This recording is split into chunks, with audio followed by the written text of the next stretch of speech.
I'm still setting everything up. I'm sorry. Trying to get this to work. Alright. Muting that. Okay. Discord.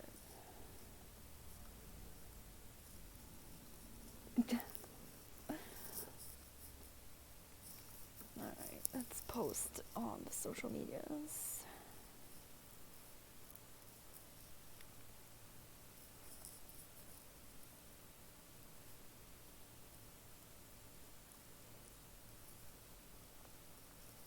One second.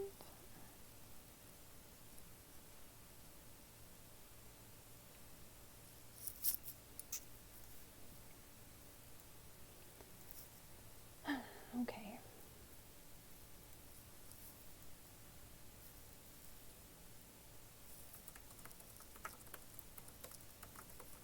Alright. Let's see. Okay. So, let's see. Just do a quick sound check since we are using a Apple headphone set.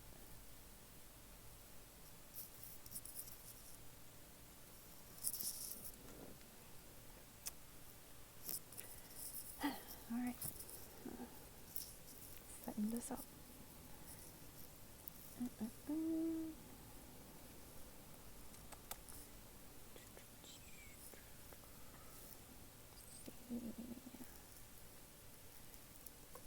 Boop. And, boop.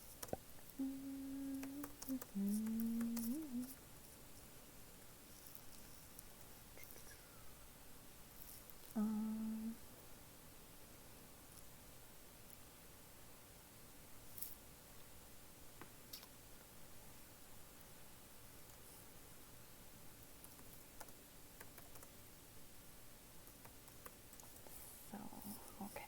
Alright. No, I thought the music's on. Okay, let's see. I have it really low.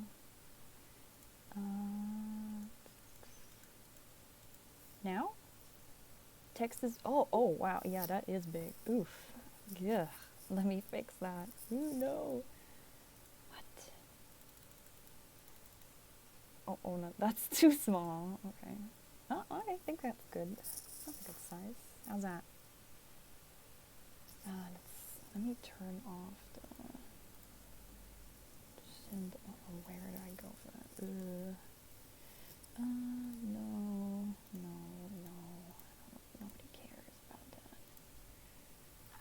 That's better. Let's see. Do I have to reload the tab? Still don't hear music? Alright. One second. Okay. I don't know. Now? Okay, now it's not playing right now. Of course.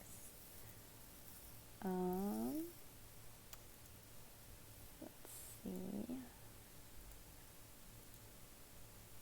Okay, I'm quiet.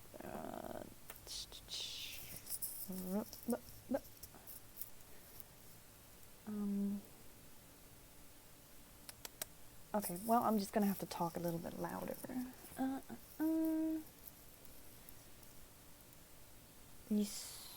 The music better? Still? No. Oh, God damn it. I don't know.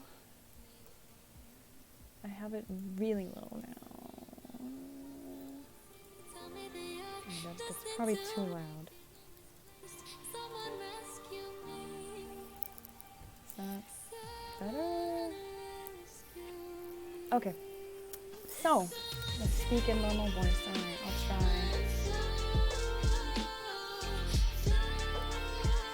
I feel like it's kind of loud for me in my ears.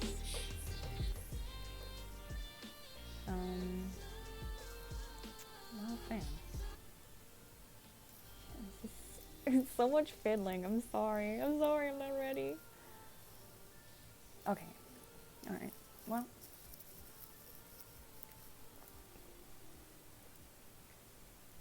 Yeah. That is. Okay. I am going to set up my prompt. Let's see, my prompt. Oh wait, you are a pirate leader. You are a pirate. You are a pirate. Yeah. I think that's, I think it should be coming from,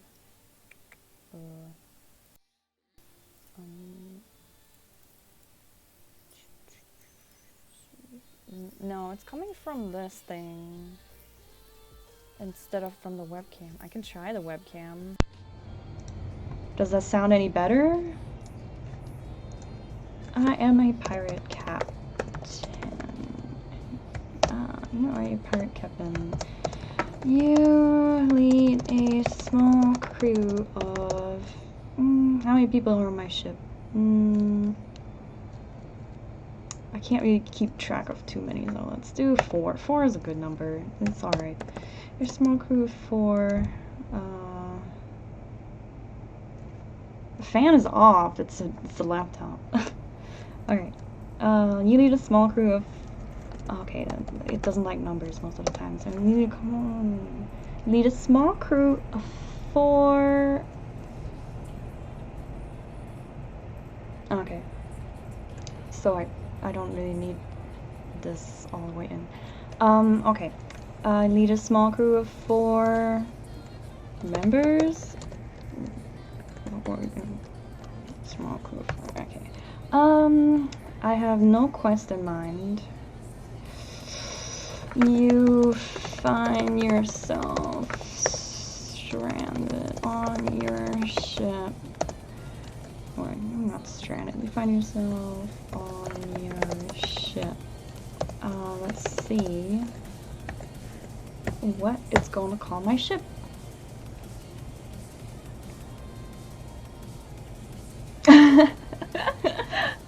Nah. Oh, no, come on. Don't be down, AI. Don't do this to me. I'm gonna kill myself. What are you doing, AI? It's not loading. No. No, come on, come on, come on. I'm looking at the Discord. No, no, no, no, no. No, no, no. Come on. No.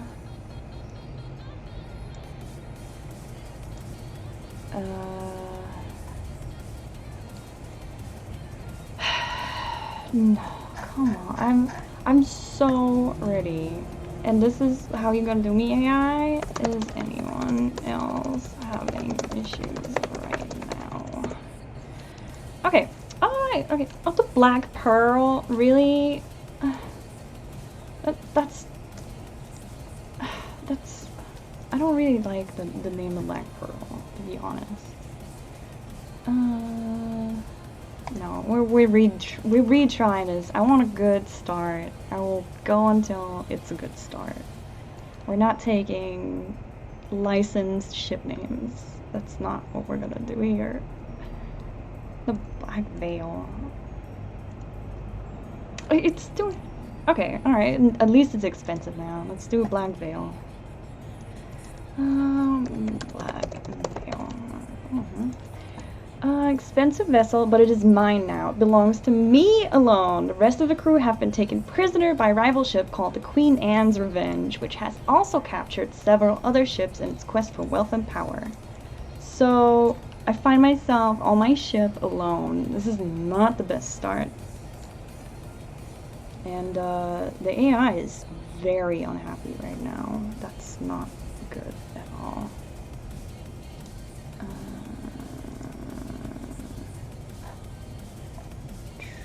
It's crashed again. Yeah, everybody's saying it's crashed on the Discord. No, come on. No.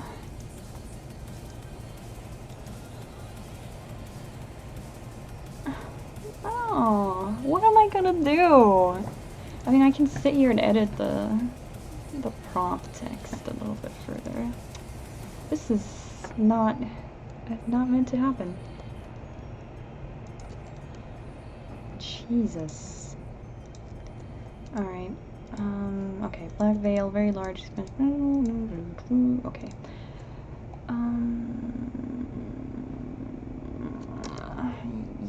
you are alone on your ship except for one of your crew members. Alright.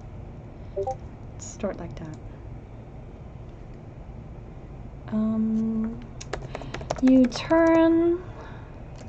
Okay, you look at the ominous queen and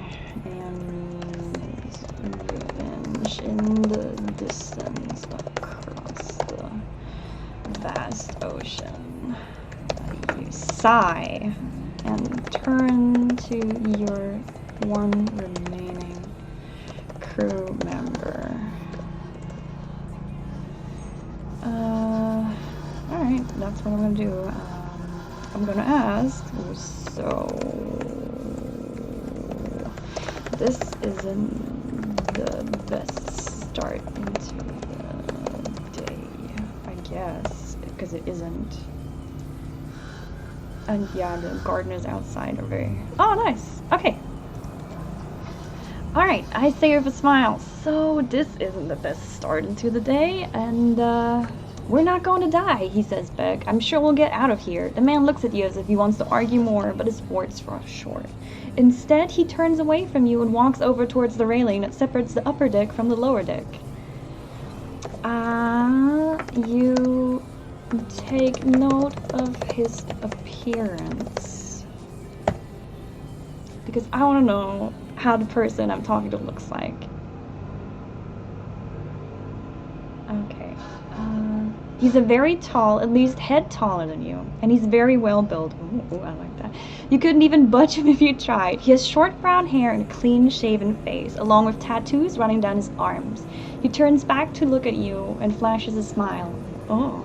He says we should explore. Okay, what are we gonna explore? It's not my fault that it's throwing handsome man at me, alright? You realize you don't even know his name yet. Wait, what's your name? William, he says, not losing any of his enthusiasm. Alright, William. Okay, you nod your head in good knowledge. Alright, if it's misspelled, then we'll just fix it. It's not gonna be erotic of you, no. It might have a hint of it, but it's not meant to be, okay? Okay, I nod my head in acknowledgement, and, acknowledgements. I am quite glad that you are the one that made it out in one piece instead of the others. You trail off.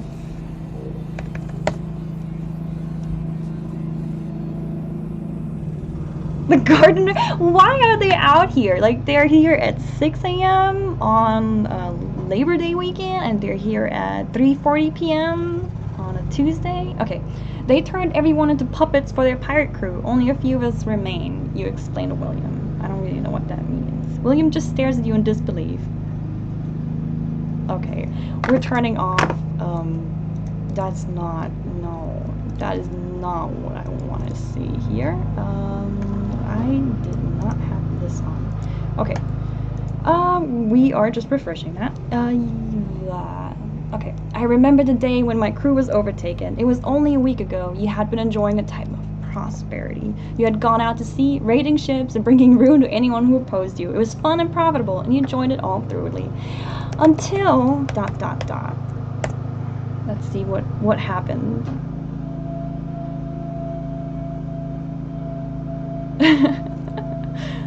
Alright, until you remember the day vividly. You had raided an extremely large ship, one that would surely be able to sustain your entire crew for months with no need for more raiding. You returned triumphantly to the docks, celebrating your victory. Your crew prepared to head out once again to sea, but suddenly there was a massive explosion in the distance. Okay, we're just gonna play in the past right now as a flashback.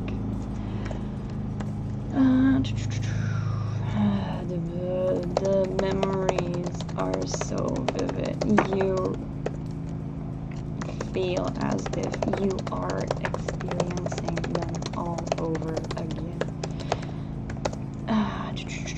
There are pieces and bits of ship flying towards you, and you barely manage to duck behind I don't even know what's on a ship. A barrel. You duck behind a barrel. Alright. Yeah, you don't want to see Rain's AI thing. Okay. The memories are so vivid. There are pieces and bits of ship. I didn't realize what I was typing there. Hold on, William yells, and you see him push one of the smaller barrels towards you to provide cover. Hey, awesome, William. The large amounts of flaming debris starts falling down on your location. You jump out of the way to avoid the fire and hear a crack. Your stomach turns as you watch. Let's see what we're watching, because I don't know what happens on a ship. A flaming piece of the ship slammed into William's leg, breaking it immediately. You rush to help him and see another large flaming piece of wood coming straight at you. Okay, what'd I do? Oh god, no. I push William out of the way and roll to the side, evading. I'm gonna force it to evade because I don't want to get hurt. Yeah, he can get a peg leg. He can be a real pirate. Okay, I push William out of the way and roll to the side, evading the burning projectile. I stand up, only to find myself facing a large burning mass coming right at me. Instinctively, I close my eyes and hold my breath. I feel a strong force slam into...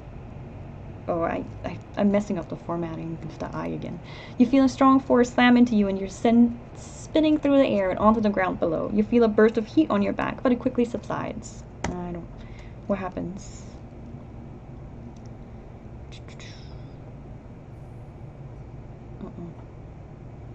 Alright. You push yourself up to take a look around. The entire world seems to be on fire, and it's getting worse by the second. The sun is setting low. It's setting right now, and it gives the entire sky an orangish red color. Large clouds of black smoke are rising from the burning town behind you, which no longer resembles anything like it was before. I turn back at my beautiful new ship and assess the damage. Sorry.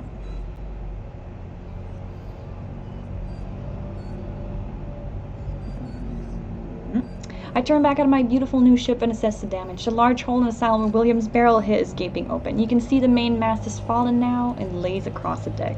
It's gone. Everything is gone. It's not your fault. You turn around to see William hobbling towards you as fast as he can on one good leg. He's getting a peg leg. I know it wasn't. I wasn't even doing anything. I wasn't even doing anything.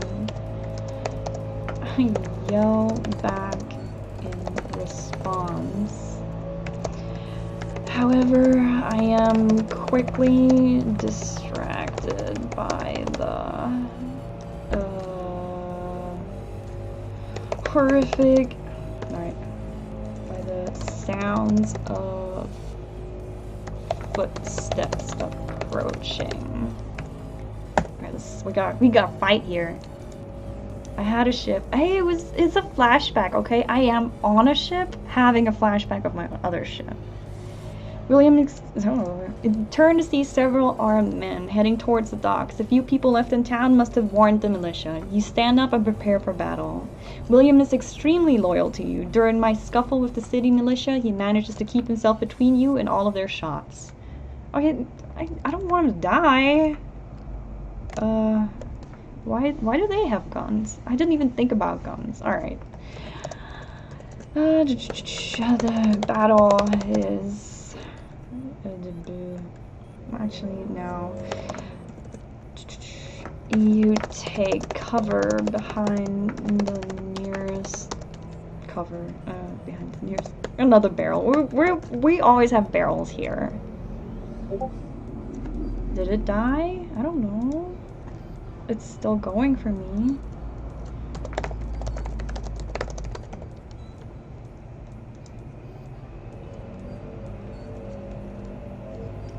Okay. Alright. Alright, I take cover behind another convenient barrel and pull the gun from my... Is it a holster? Do pirate people have holster? Okay. That just sucks. That's mean.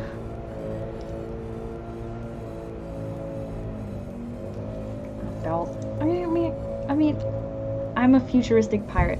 I know what I need to have my gun. You take a quick look and see that all but 3 of the militiamen are down. William is hiding behind the railing while firing his pistol at them. He catches 2 of them in the chest and they fall to the ground. The last one, apparently their leader, runs back towards town. You try to take a shot at the back of the leader.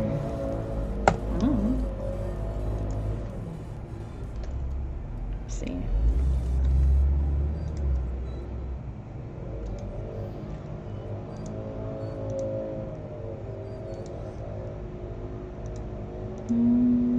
Try a shot at the back of the leader, but you realize that your pistol isn't even loaded. It's a fancy custom-made one for you. You didn't think to load it. You throw it at the leader in anger, but miss by several feet. You hurl a string of expletives in several languages at the fleeing man. Okay, we were doing the several languages. Scheiße. Scheiße. You yell in anger and at the loss of your fancy new weapon. It seems like a day of loss for all the fancy new things you have just acquired. How do you write acquired? Okay.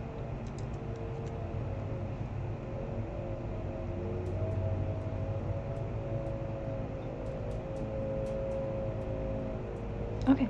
Your attention is drawn back to the leader of the militia who is returning with his friends. William stands up and fires a shot at the men, but misses as well. You've done enough, Will. Get out of here, you order him as you take cover. He nods and turns to leave. But your... Alright, what am I doing? But your eyes widen in surprise as he turns towards you and sprints over, dragging you to safety.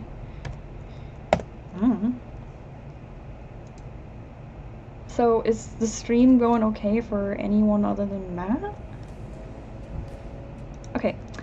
It's not what it looks like, William says. I was sent here to protect you and get you off this forsaken island. You turn to the man and see that the militias were forming and heading your way. You have no choice but to flee. I cry a tear at the side of my beautiful ship as it is in flames. My beautiful ship.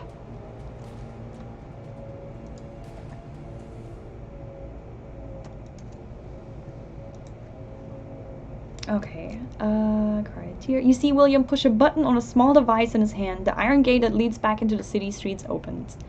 Come on, we must make haste, William shouts as he runs through the gate. You follow him, jumping over the still bodies of several militiamen on the ground. Okay, I do that.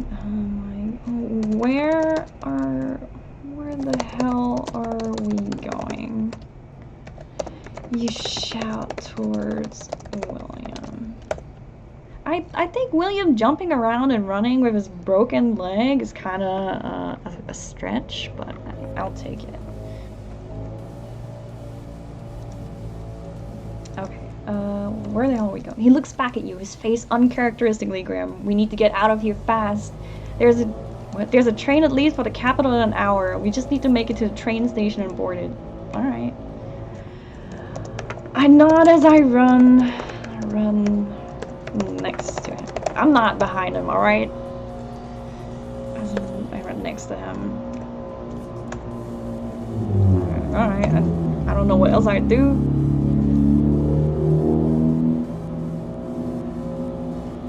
This music's kind of meh.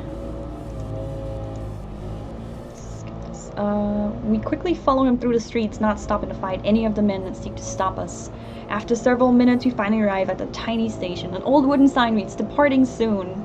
"Quick, get on board," William says as he rushes up the stairs into the train. You follow closely behind and enter the passenger carriage.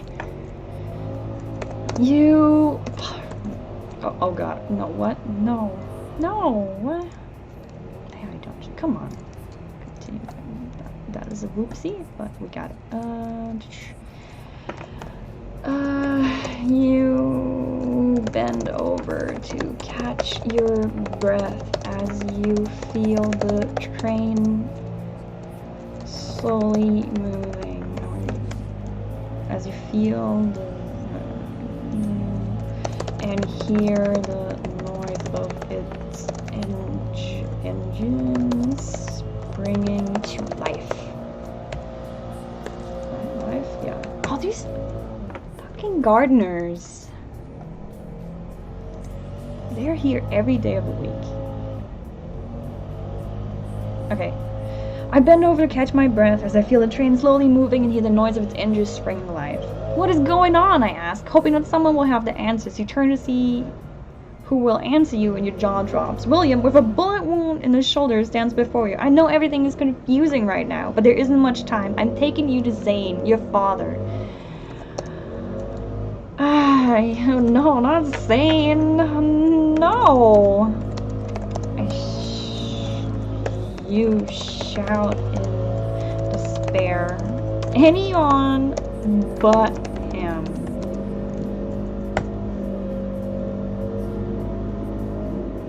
AI doesn't know what to do. No. You know what you know. Okay, I guess I gotta give it a little bit more detail. Shout in despair. Anyone but him.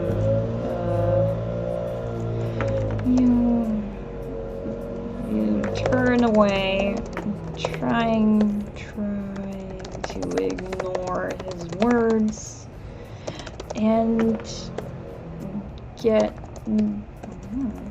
distract yourself quickly by taking a look at the other passengers on the train. Alright, in this train. Is it a compartment? This is stupid gardeners.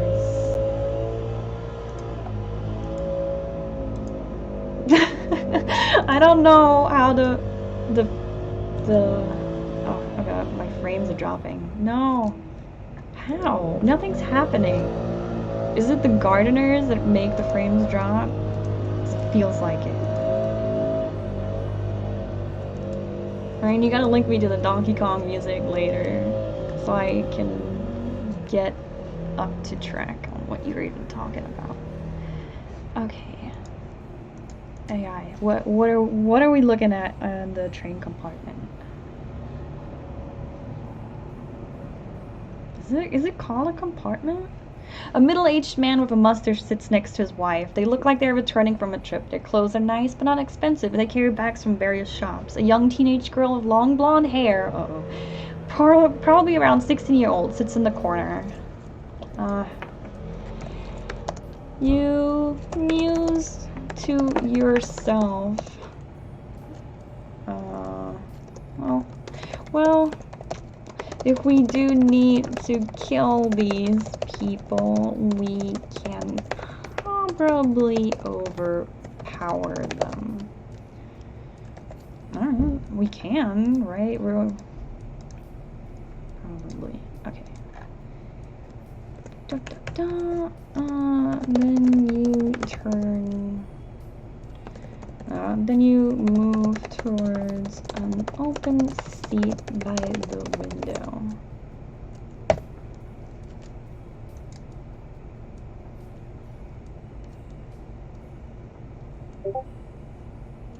I'm gonna listen to it later. I'm gonna check that out. Okay. Your fur. Oh, wait, what? As you settle in your seat, William walks over, sits across from you. He sighs heavily and says, Zane is your father. You furrow your brow and narrow your eyes in confusion and anger. Explain. William shifts uncomfortably in his seat. When your mother married your father, she also had an affair with Zane. I'm like, okay. You sigh and run a hand through your hair. Okay, first we gotta take the hat off. You sigh. Take off your fancy brown pirate hat.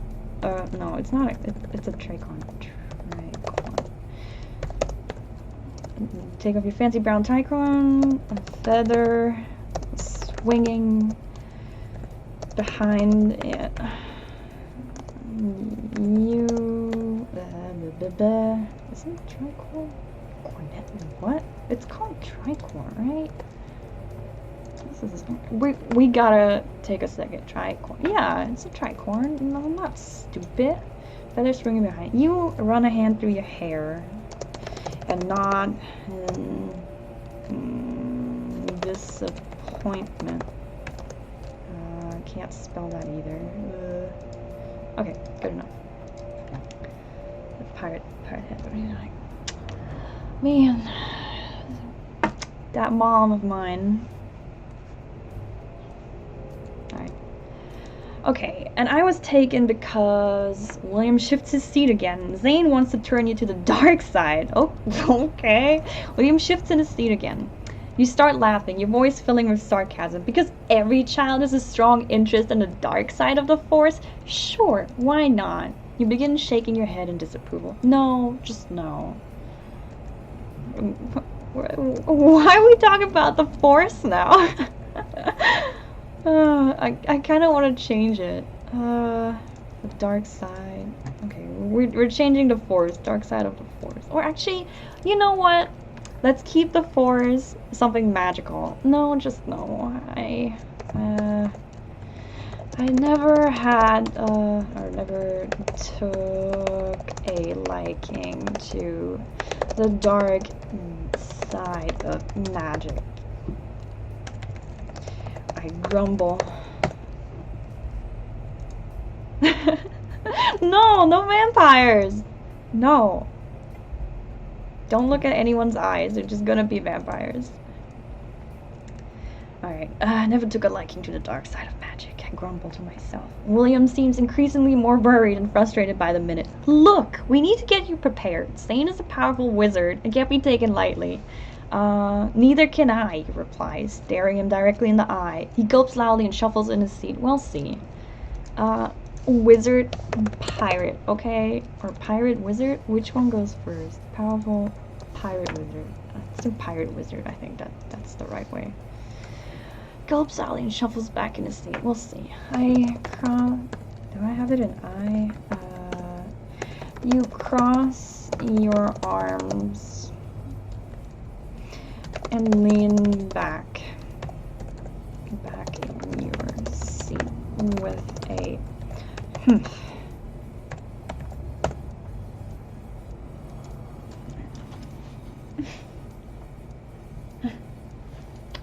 I don't want to turn to the dark force of pirate wizardry.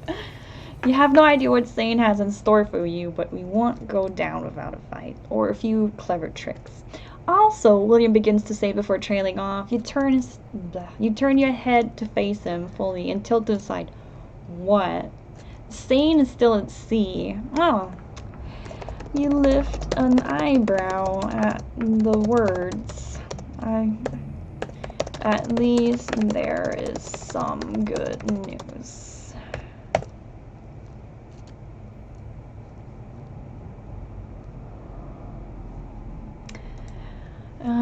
And we should reach him by tomorrow night. Oh no! You say loudly in annoyance and cross your arms, closing your eyes. A long night with Zane lies ahead of you. What?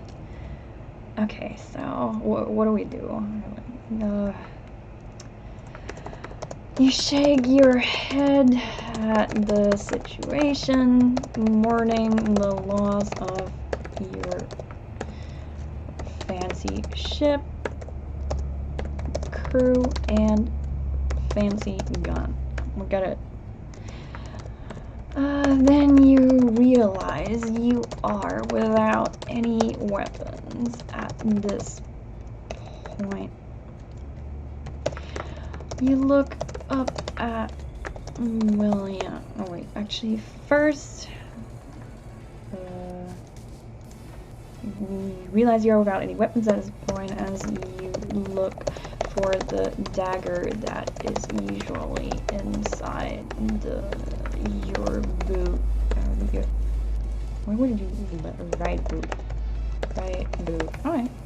You look up at William? William 2L.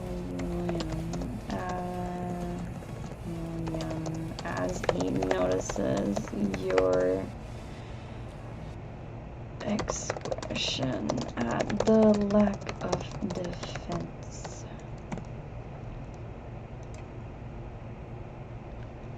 Let's see.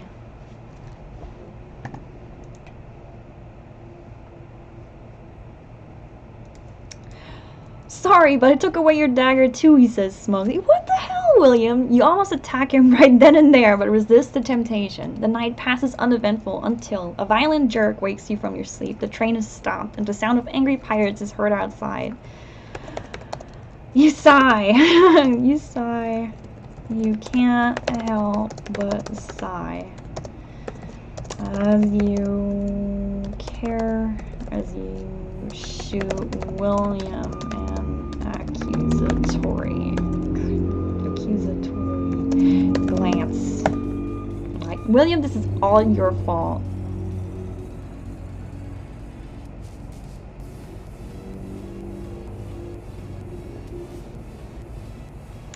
How did they catch us so fast? William looks away and up at the ceiling, avoiding your gaze. Oh. You slowly get up and head outside to see what's going on. He's standing on the tracks, dressed in a black pirate outfit, from his hat to his boots. Oh. He's tall, skinny, and carries a sword by his side. Oops, that's the wrong button. You turn your head back at William, who is standing behind you, and raise an eyebrow in confusion. That dude isn't even that old. Oh, that dude isn't even that old.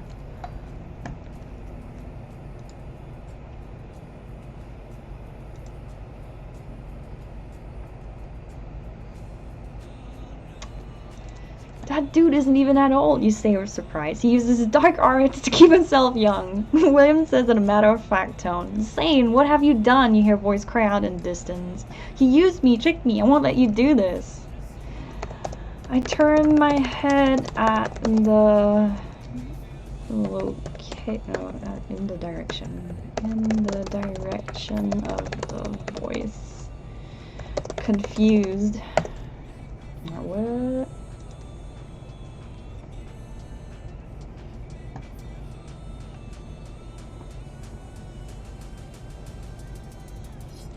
Confused at what I see, an older man with a full white beard is standing off to the side, strapped to a chair, writhing in pain. Zane merely laughs and turns his attention back to you. Finally, found you, and it was easier than I expected.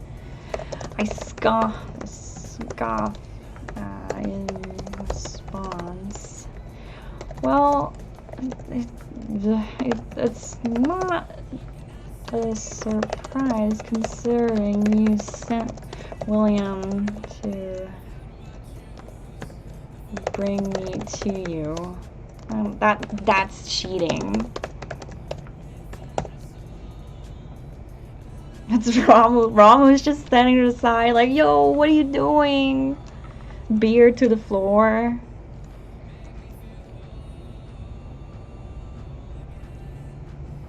Oh no, AI. I overwhelmed you, did I?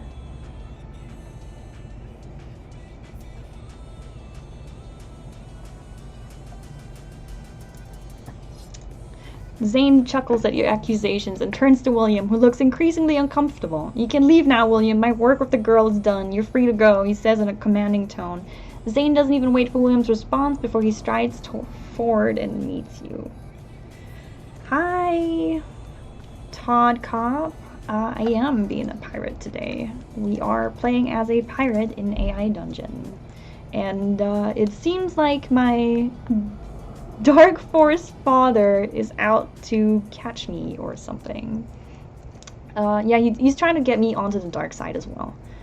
Okay, doesn't even wait. Williams responds. Let's try forward to meet you. I take a few steps backwards and look for a way out. Cause I gotta get out of here. I don't like what's going on. There's an old dude to the side. He is bound to a chair on some train tracks somehow. There is a young pirate father coming towards me, and William is not of any help. I take a few steps backwards and look for a way out of the situation. I can't let him catch me. I have to resist. He's a powerful being, much like myself. If I don't resist and do what he wants, I'll end up like everyone else, mind corrupted and at its mercy. I open my mouth to speak, but stop when I see his eyes. He has such a kind, inviting gaze. Oh, that's wrong. You realize that that is not a good thought to have towards your own father. Spin on your heels and run back into the train. What is it? It's not incest. No, this is not.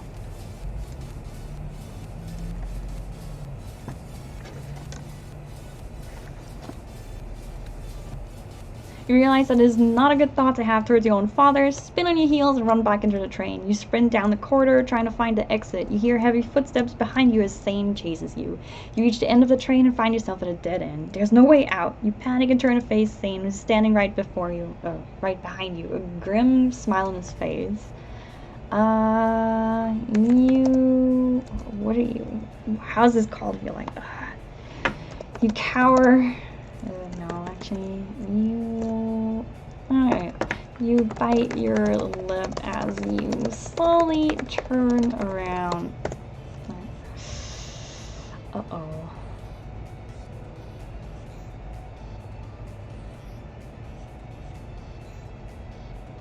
What is Zane? Standing face to face with your father, he reaches out to touch your cheek, but you slap his hand away. Zane sighs. We're not going to have a good relationship if the only way I can interact with you is by threatening your life. You furrow your brow in confusion. Why did you try to kill me then?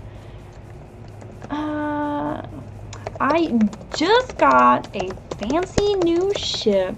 I had it all made. Oh no, I had it all.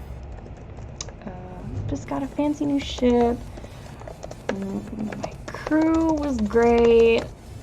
I had a cool custom gun made. And then, for what? No, wait, actually, a custom gun made. And now, all of it is gone.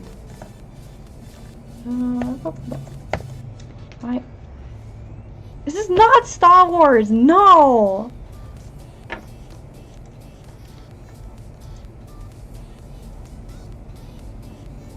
He screams in your face. Oh wait, I'm screaming. No.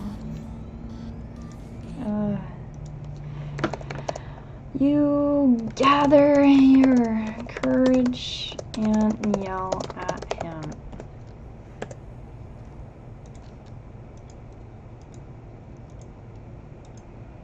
I don't know if they really were pirates in Star Wars. Alright, let's see.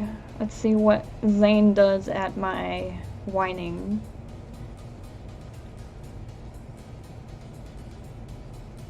He stares at you blankly. He does not even attempt to deny his wrongdoing.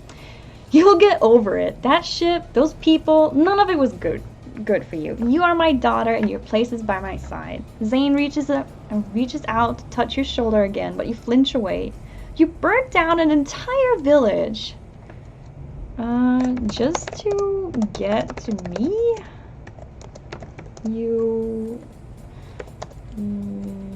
evade his grip on your shoulder and smack his hand away. No. Stop it.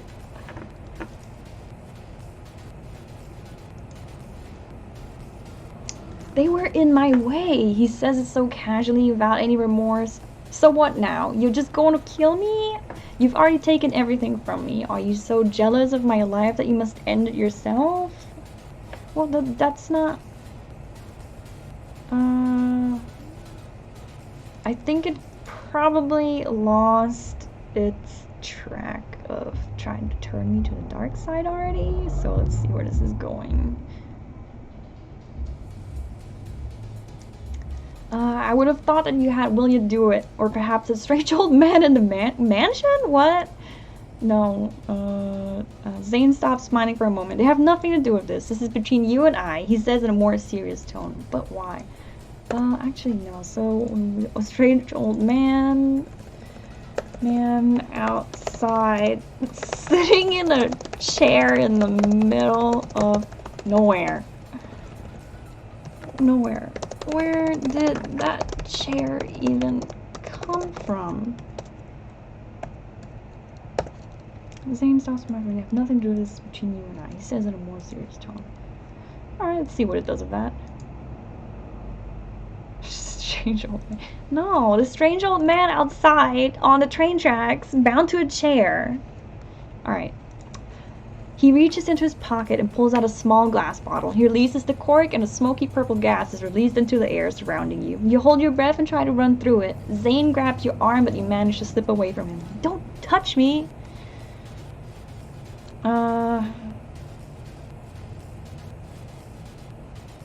Don't touch me.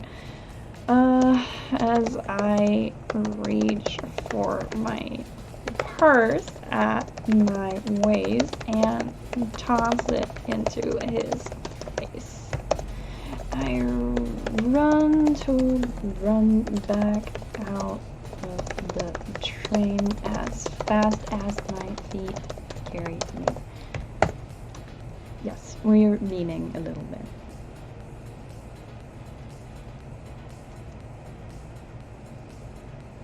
I can still see the glow of fire outside, so I run in that direction hoping to find William. What happened? He says upon seeing me. Zane, did you escape? Yes, you reply angrily. He tried to kill me. No, he didn't. He tried to do something with some poison. He tried to do some weird potion or magic or poison shit. You look at his expression and can tell that he already knew that. I'm like, you shake your head at William in confusion and anger. Before you sigh and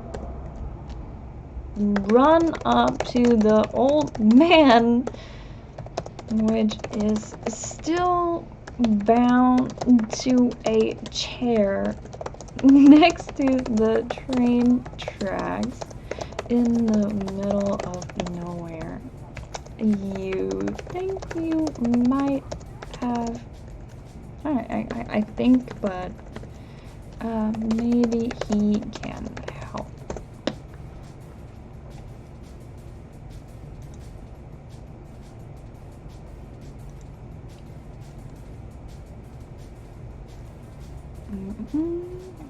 You jump up and grab the chair he's sitting on, tip it over. Let me go, he yells in anger. Shut up, you command as you try to pull him up by his clothing, but he's just too heavy. If you struggle, I'm going to knock you out. Got it? You hurriedly untie his hands from behind his back and whisper in anger. I have no idea why you are in this chair, but it seems like Zane doesn't like you around. Doesn't like you around, which is probably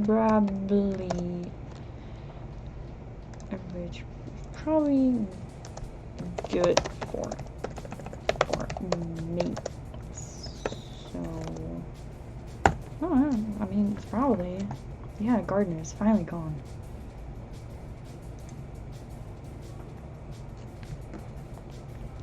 You pull out his clothing some more to get it off of him, and he continues to struggle, but with the combination of your threats and your strength, you manage to pull it off. He's naked from the waist up, and you go stand over there.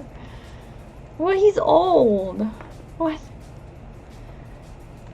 I look away from the sight, look away from the sight, and pull my hat. I'm playing an eye again, okay. You avert your eyes from the sight of the half-naked old man and pull your hat down to cover your face a little bit. So fine. You hiss and stand where he pointed. I like hissing. You're gonna see that like all the time. Hissing is my favorite way to talk. Okay. Now what? You reach into your bag and grab some bandages. I'm going to cover your eyes, arms, and legs. Got it? I'm not gonna hurt you or anything, just so you don't get startled. You finish tying him. Wait, why am I tying? We're re-rolling. We're not doing this. We're not bandaging him. Okay, fine. Hiss and stand where he pointed as you continue to yell at him. Now what the hell am I supposed to do with you? Just let me go, he replies angrily. You could do that, let him go, but you're fairly certain he will turn you in if only to get back insane. Or maybe, just maybe, he's not all bad. You shrug your shoulders as you wave your arms in frustration. I have a proposition for you. Let's work together to get away from this mad magician, pirate, from my mad pirate magician father, and then we can figure it all out. Again, we get to I don't know. Sounds good enough for me.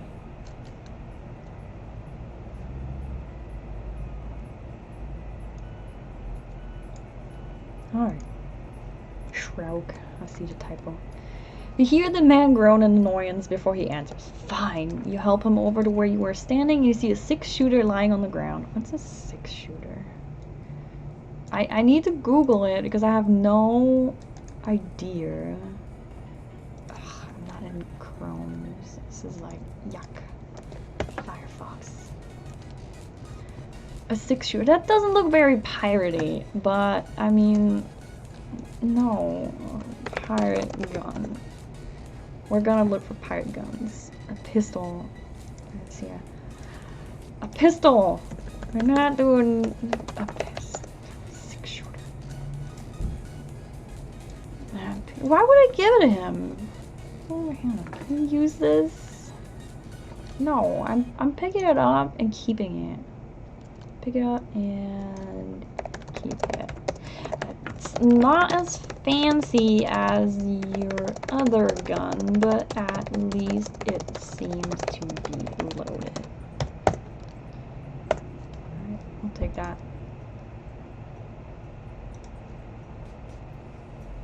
Oh, it was like a pistol. Wait, what?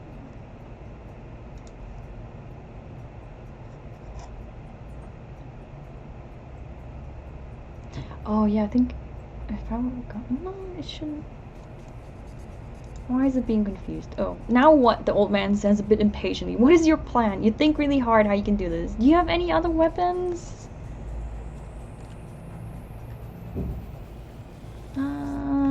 I look... I ask him... How am I asking him? Sorry, I'm getting thirsty. Do you have any other weapons? I ask him, and turn to see if Zane is catching up yet.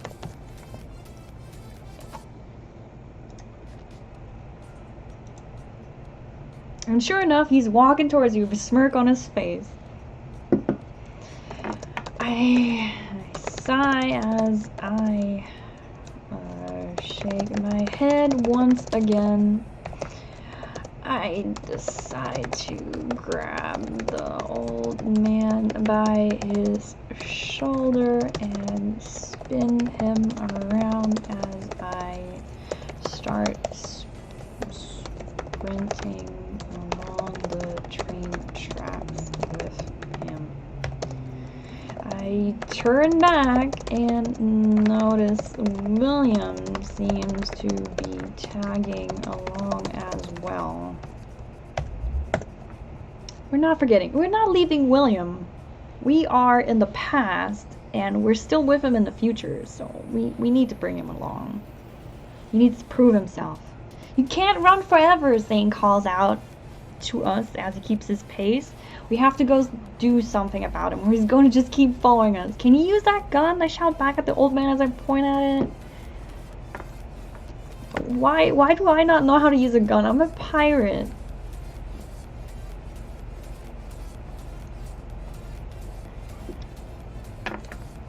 Of course I can, he replies, but I don't have a clear shot. We can't just have him firing it willy-nilly and probably hitting us too. We have to thin out the ranks a little bit. William, get on the other side of Zane. What? I am confused too. What?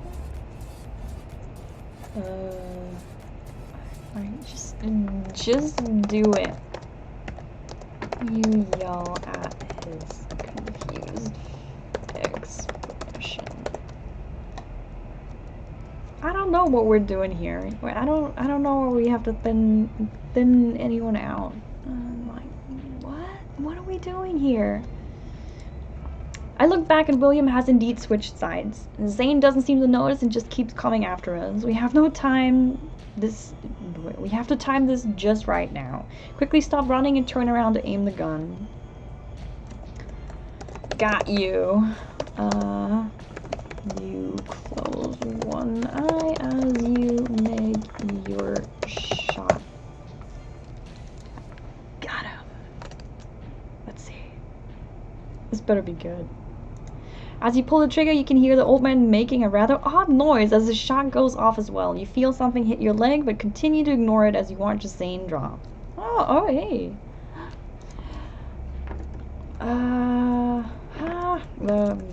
You laugh in excitement as you see him go down, but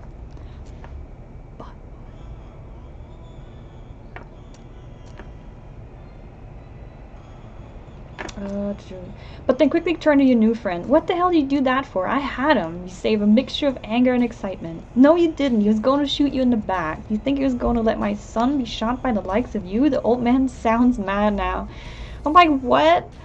You stutter at him. What? What? Son? You look back at Zane, and then at the old man, and then at yourself. So you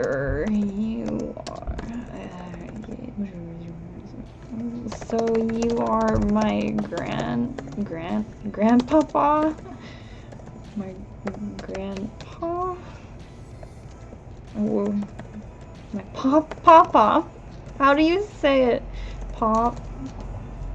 How do Americans spell papa?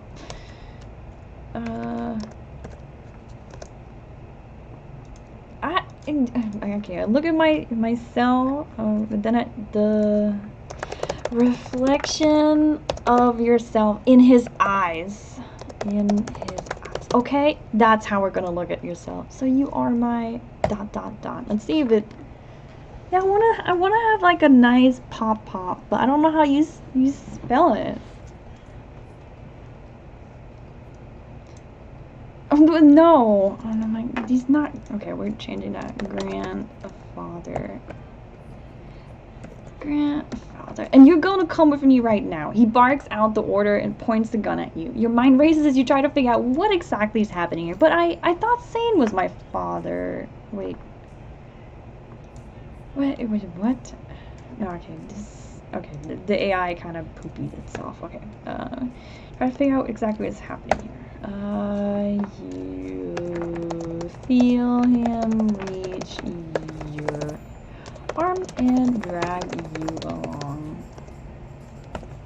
Alright. This is a very strange family reunion. No, everybody's probably on the dark side, and that's how they keep themselves young. That's what it said earlier, so... Oh, I didn't start the next prompt.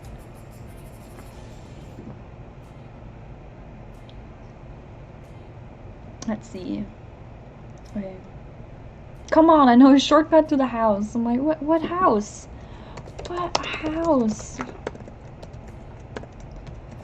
You shout in confusion. I should have said that we're in the middle of nowhere.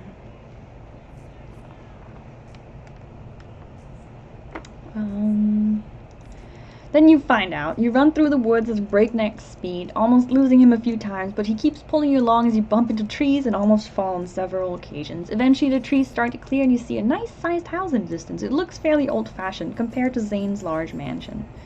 I don't know Zane's mansion. It's fairly old-fashioned. Alright. You catch yourself staring at it in confusion. Where the hell are we?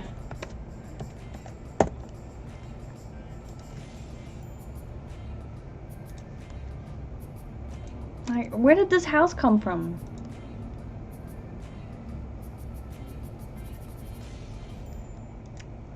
The old man stops for a second to catch his breath and points over to the house. That there is Felon's compound, my home.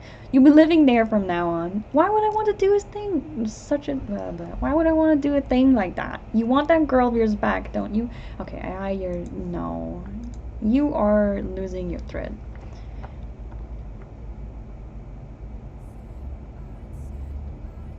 I think I need to... Okay. What? The Mexican border? What's it look like, you idiot? You really don't have time to argue as it keeps pulling you along. Eventually you see a car sitting... What? Now there's a car? No! No! No, AI, no. When are we doing this? No. I think I can write horror creepy stuff.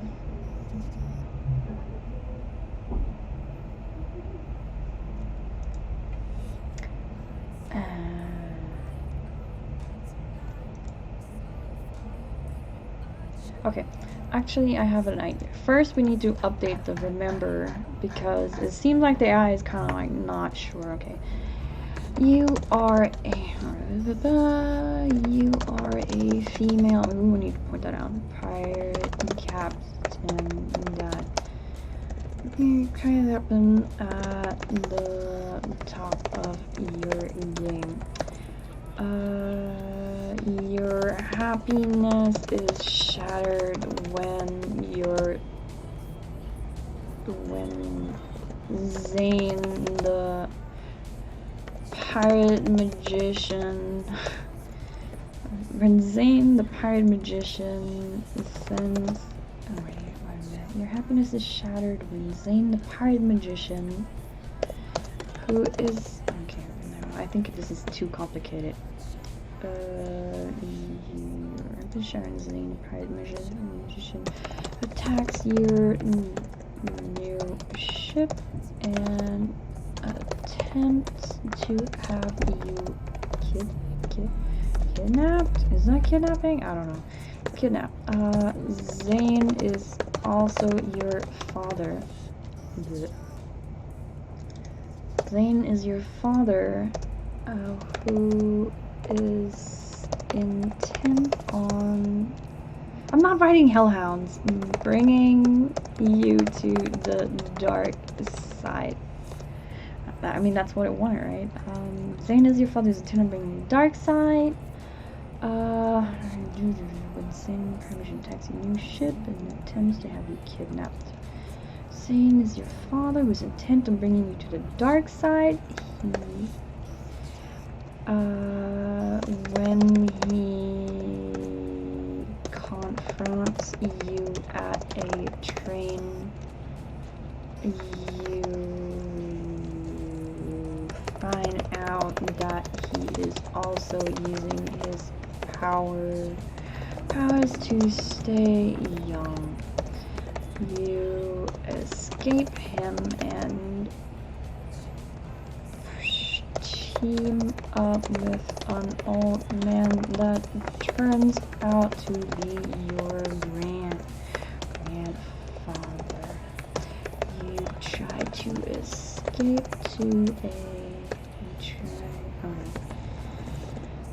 He leads you as you escape. Alright, this is good enough.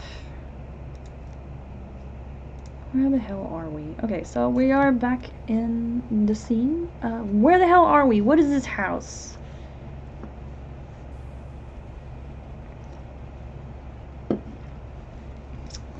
AI is probably looking at the remember text and is like, what?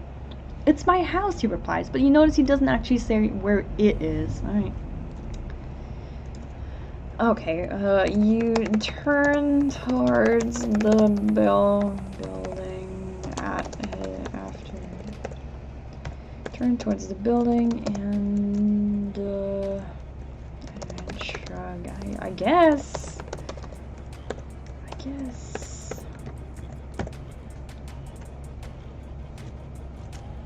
I guess. I don't know.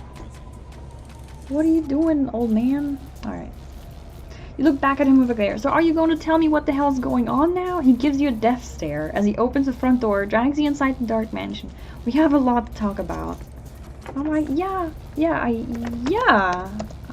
would like to get an explanation. You scoff at him.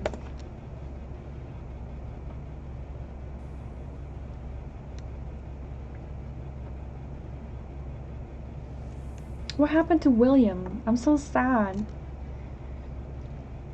You hear the door shut behind you and see that you're in a foyer of some sorts. It's fairly nice looking, but it seems like it needs a woman's touch. A light turns on from somewhere in the house and you startle a bit. Becca, is that you? You hear a familiar voice shout out. We are gonna call ourselves Heidi. You gasp at the... gasp in the direction of the voice. I don't know.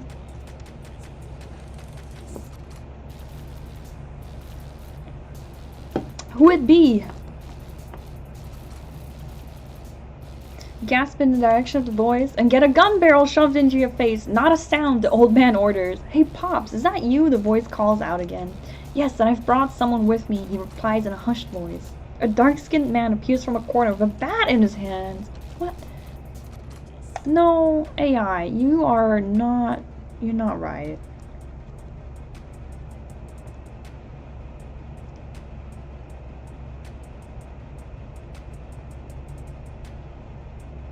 What? Oh, it's a is it a clone? Alright, I'll take it. Okay.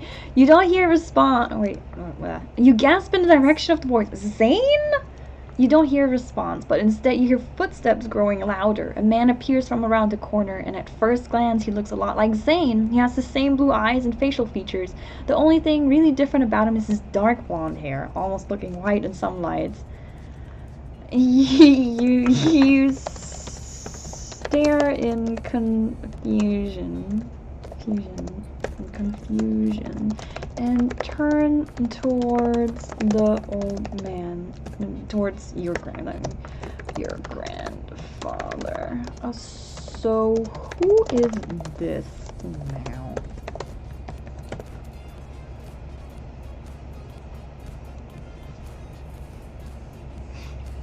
Who would be? It's Zane. Your grandfather turns towards him and well. You can let her go. What? What? Alright, I think we confused. The AI confused and said, who is this now? He looks like Zane, but he looks like Zane, but he doesn't?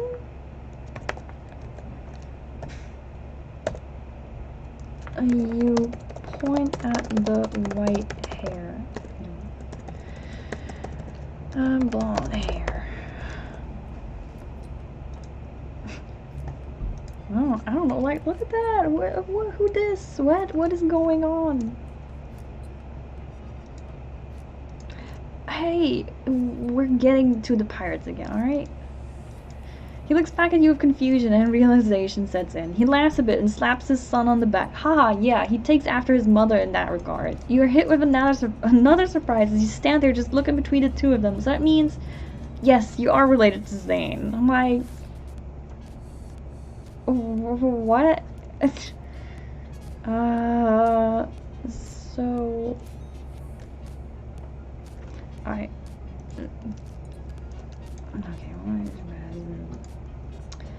Okay, we're fixing this. So that means this is Zane's brother? Alright.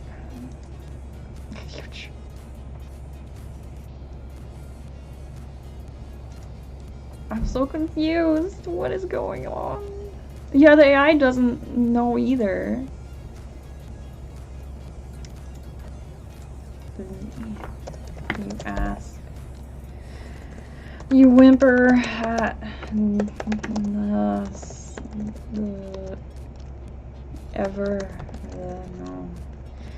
You whimper. Alright, I whimper.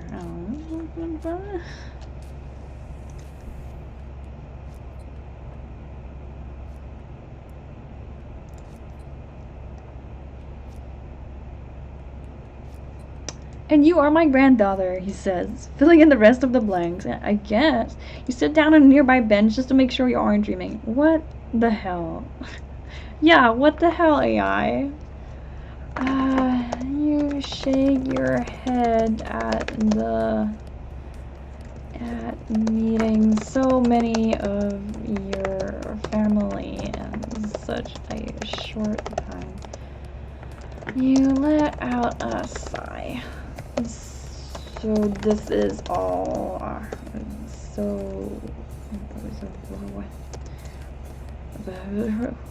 why does I don't know what to say. This is so confusing. Let out a sigh. And not at the two of them. So let me get this straight.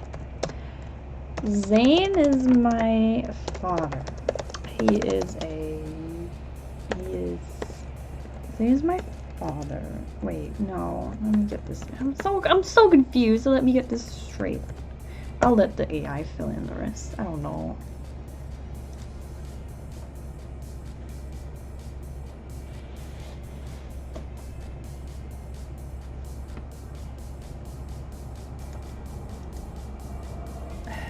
So let me get this straight. Zane is my uncle? No.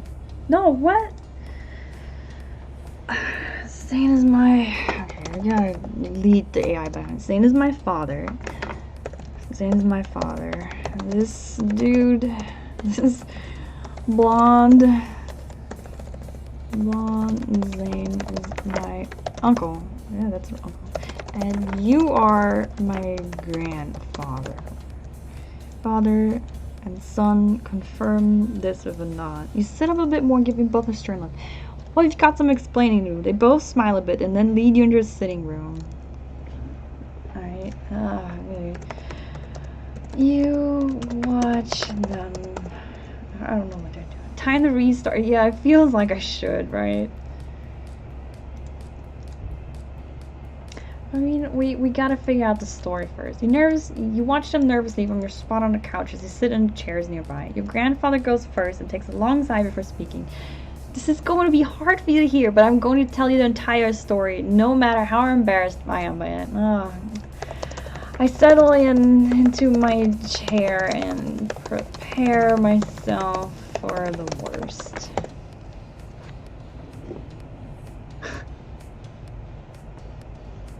I don't know. And I hope this is gonna get better. What? What?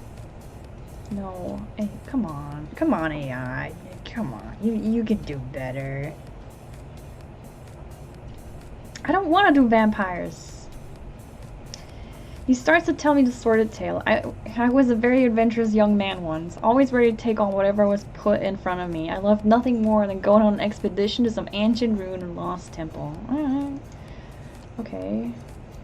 Alright, this could get good now, right? Maybe? Maybe you could. I had some of my best times with your father doing that very thing. Oh, so his face darkens a bit. But as I got older, I slowed down a bit. Wasn't as spry as I used to be, so I had to get creative in finding new places to explore. That's when I discovered the path to this world. No, we're the dark forces.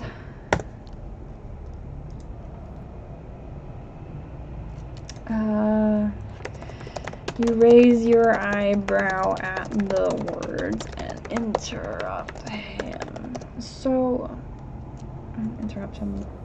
The same forces that Zane wants to bring out in me now? Question mark. I wrote Zane instead of Zane. Olivia, hi. Thanks for joining. Like, he shakes his head. No, not the ones that he wants to teach you. Those are completely different. But the ones I used were, well, they were forbidden by law, considered dark magic, but they were extremely powerful, and I wanted to explore every option to discover all of their secrets. The idea of forbidden knowledge is very tempting to the mind. You can't help but not in agreement. Yeah, I mean, you got a point. Forbidden magic sounds kind of cool. I'll give him that. Let's see. You can't help but not in agreement. That does sound very tempting to you, but you aren't sure about all this dark magic stuff. He continues, I had some success, but ultimately the powers consumed me. I became obsessed, and it was all I could think about until one day your father found me like that. He was furious with me, and he had every right to be. Okay, cool. Sounds kind of cool now. I like where this is going.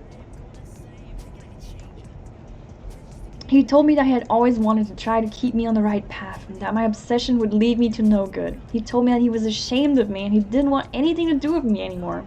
He also said that if I continued down this path, then he would have no choice but to stop me.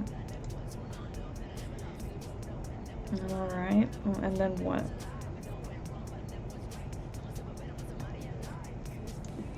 This music is so sad. This is not fitting. Yeah, let's do carnival music. Alright.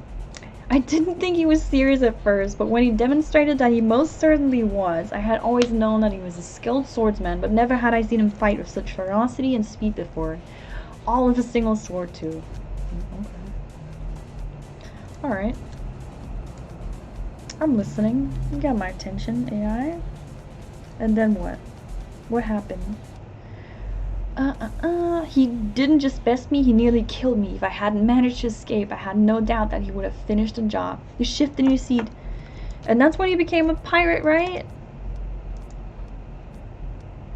Yeah, they're bringing back pirates. Yay! Yay, we're getting back on topic. I like it. Your grandfather nods. Yes, but it wasn't just to get away. He went and did all the things he told me he would. He became the scourge of the sea. He hunted down outlaws and brought them to justice. He explored the new world and even found the fountain of youth. Oh, okay, cool. I should have put something in about, I want to know where that is. Where would I go with that fountain of youth? He became the very thing you wanted me not to be, and now you have the chance to do the same. The story certainly gives you a lot to think about. Your father always did want to be a better person for your sake, and now you know why he is the way he is. I never knew my father. Your father, you didn't know... For my sake? You didn't know your father. You never knew your father. But now you know why he is the way he is. You lean back in your seat, or actually, you clasp your hands before your face and look up at your grandfather. Your eyes fall upon Zane. And what about this guy?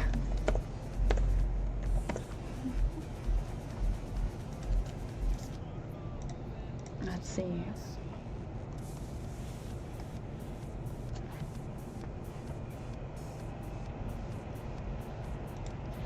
He holds up his hands defensively. What there? I know you have a lot of questions and let me answer, but I think it's best if we do it all in order. Alright, you give a nod in acknowledgement. Alright. Hi.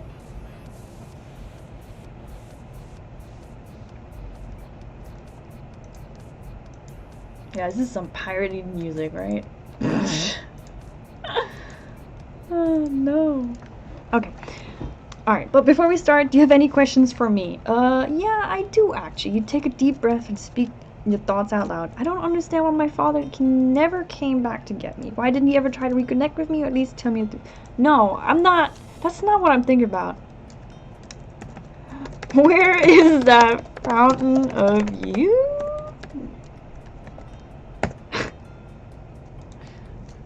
I want to know the good shit.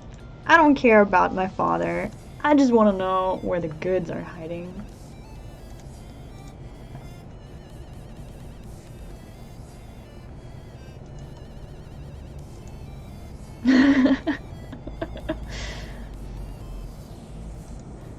Alright. You take a deep breath and speak your thoughts out loud. Where is that fountain of youth? It gives you a small smile and says, Panama. Oh, well, there's any way to get some of it, you say, hopeful? No, I'm afraid my samples are all gone. I used the last of it to cure What? My grandmother had cancer? Alright. Okay. You nod in... Alright, where is it? You give a nod in acknowledgement. Alright.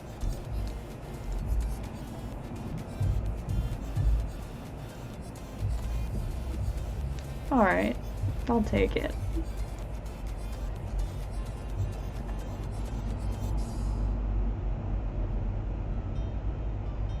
Oh no, I brought it out into a loop. No, I shouldn't have done that. Alright. Alright, let's get back to the topic at hand.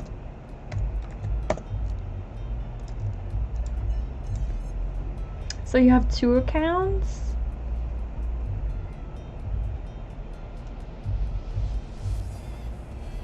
Oh, interesting. What do you do with 2 accounts? Oh.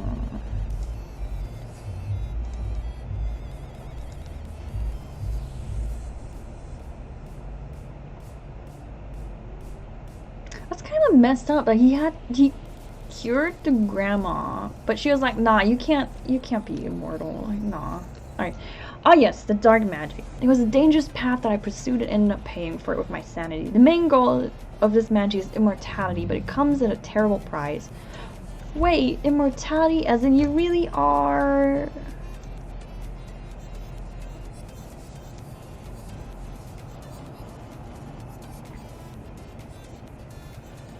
He nods. Yes, I'm nearly 400 years old. Whoa, and your father was the one who showed me this path. What? You're shocked by his admission. You have so many more questions, but your grandfather stands up. And now it's time for you to choose which path you wish to pursue. Good, evil, or immortality, death, life, or... I shake my head and point back at the blonde Zane. So, what wait, what about him, though? What, you can't just, like, make me have these choices and not give me, like, some backstory on that dude. Oh, yes, him. He's also an Eternal, but he's a special case. Unlike you, he never really made a choice. He just let the power corrupt him. Now he exists only to kill and destroy. You frown at this, so what can I do about him? That, my dear... Oh, I'm not Celine! I'm tiny. I need to put that in, remember. That's important. You are a female bride, Captain. Tiny. You are at the top of the game. Alright. Alright, let's keep him talking, because I don't know what to say.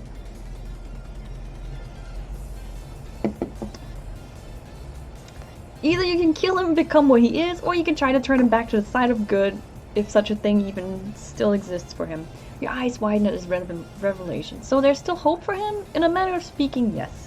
You bite your lip and try to decide what to do. What do I want to do? Do I want to save him?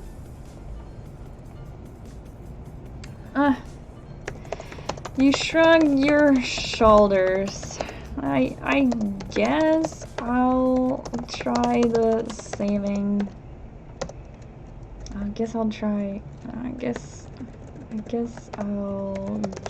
saving him a shot. I can always turn into some immortal, magical, murderous being later if that doesn't work out. I don't know. Right? I mean, just try it.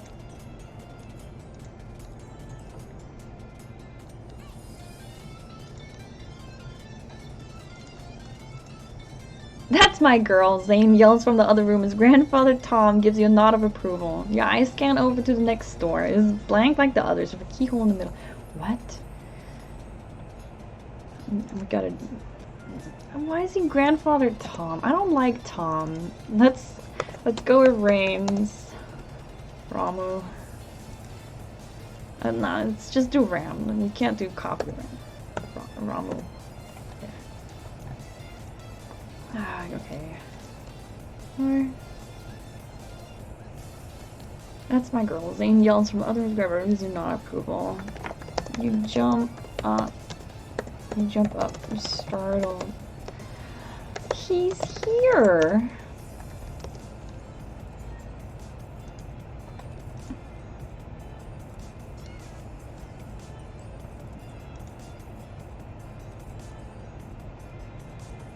You jump up, startled. He's here! You say in surprise, Zane's actually here? Shh! Yes, but he's trapped inside the mirror and can't get out? What? As long as you stay away from it, you'll be fine. Why didn't you tell me about that before? He shrugs his shoulders. Honestly, I didn't think it would be an issue. What? What? What? I mean, I couldn't tell you.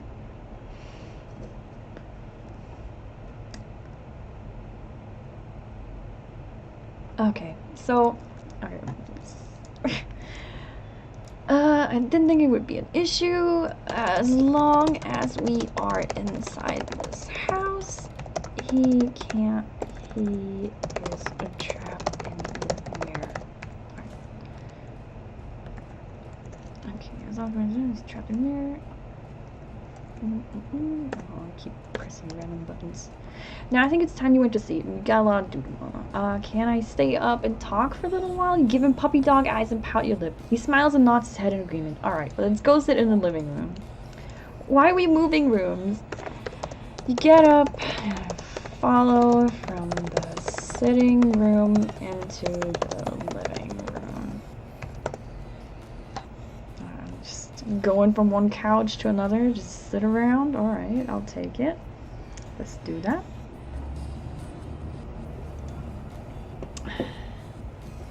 No, I don't want to know about the grandma. No, I don't care about that. Grandma Rose was kind of mean, not... Wait, what? No, never mind. You sit on one side of the couch as he sits on the other. You prop yourself up and get comfortable before speaking. So what does the future hold? You have many more questions for him, but he only answers the ones he wants to. So I guess the AI forgot about blonde Zane.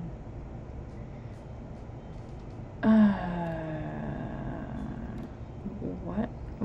What?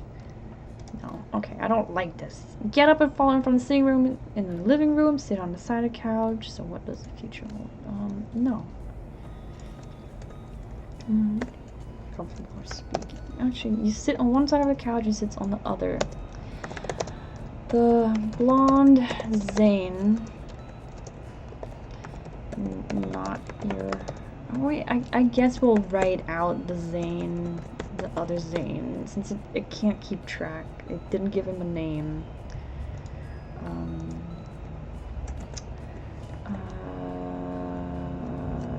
Why does Zane want me to join the dark side? Oh yeah, why? What does he get out of this? What is his motivation in all of this? He takes a deep breath and begins to explain. You see, Heidi, darkness is everywhere. I know that probably doesn't make any sense right now, but it will soon enough. You are young and bound to make mistakes, but as long as you have faith in the light, you will never be able to turn to the darkness. That's not really an explanation. So, what does he get out of it?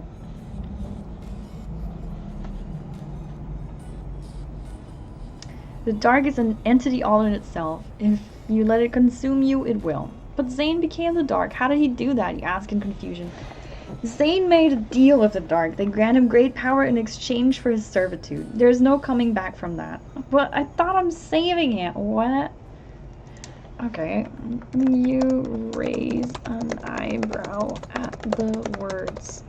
But I thought you said I could save him. Let's see what happens. It might just be like...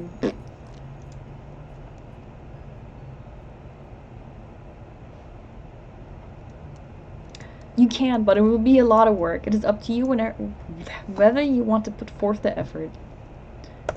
I'm gonna keep talking because I don't know what to say to that.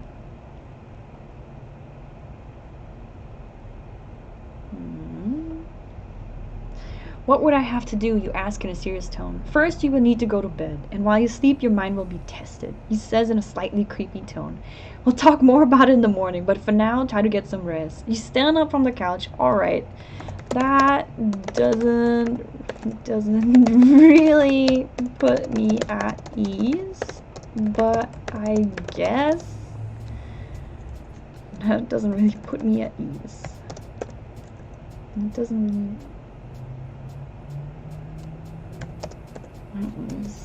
That doesn't really put me at ease. You get up and let him lead you to the bed. Alright. I want to be tucked into bed. AI, do it. Come on.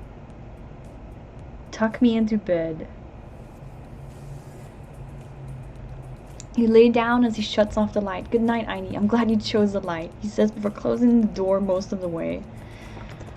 You stop him and ask, wait, grandfather? Wait, grandfather? You pull the blanket over your neck and whimper. Tuck me in. I don't know. I don't know what I'm doing, but I want to be tucked into bed. Of course, he walks over to the bed and gently sits down next to you. You snuggle up to him as he wraps his arms around you.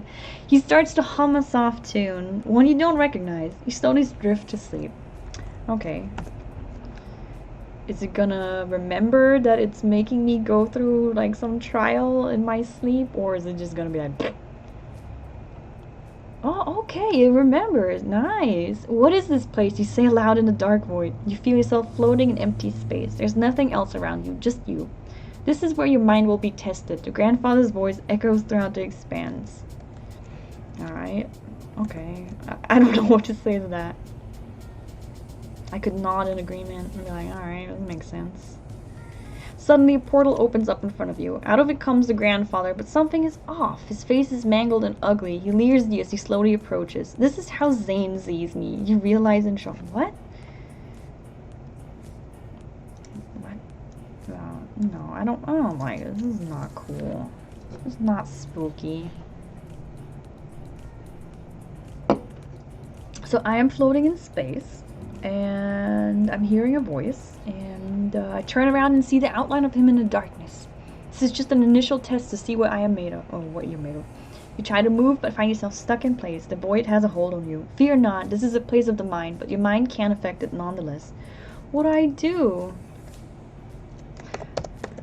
Oh, what am I doing? No, I keep messing up buttons. This laptop is not the best keyboard layout. Okay. This is where your mind will be tested. Grandfather's voice echoes. I don't understand what is happening, you shout in a panic. Your voice echoes back to you, and soon after that you hear the grandfather's voice again. Remember, Aini, the darkness is no match for the light. You hear his voice one more time before it's replaced by darkness. You dart your eyes around in a panic. I don't know, there's nothing there, just darkness. You see a flash of light, and as it slowly disappears, you notice something in the distance. What'd it be? You start to slowly move towards it.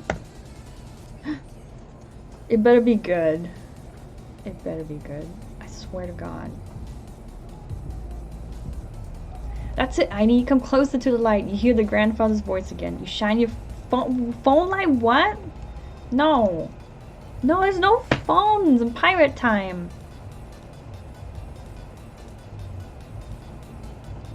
What are you doing? A voice shouts from seemingly all around you. A flash of light starts to take the shape of a person. Remember, Aini, the darkness is no match for the light. You hear the grandfather's voice once again. Figure starts to materialize in front of you.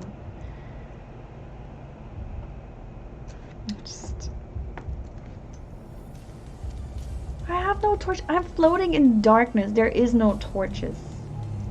You begin to feel pins and needles in your feet, and your legs start to slowly give out. It feels like you are walking through water. You try to pull your hand through the space in front of you, only to find that it isn't actually there.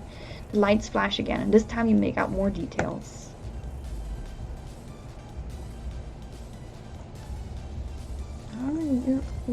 Why do you not know what comes next? I don't know what comes next either.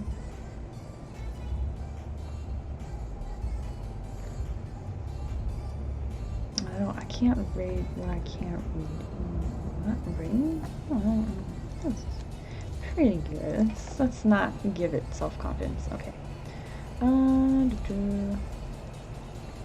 You dart your eyes in a panic. You blink, it is now right in front of you. Transforms in front of your eyes from a sphere into a ring. A simple silver band. Why does the ring scare me?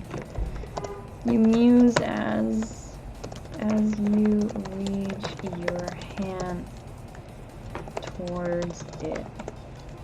And is this gonna be some Lord of the Rings stuff right now? Because I'm not here for that. I'm here for pirates. If you take the ring, Zane will be able to return to this place. If you stop yourself from touching the ring as you speak, will taking this ring kill me? It could, but not necessarily.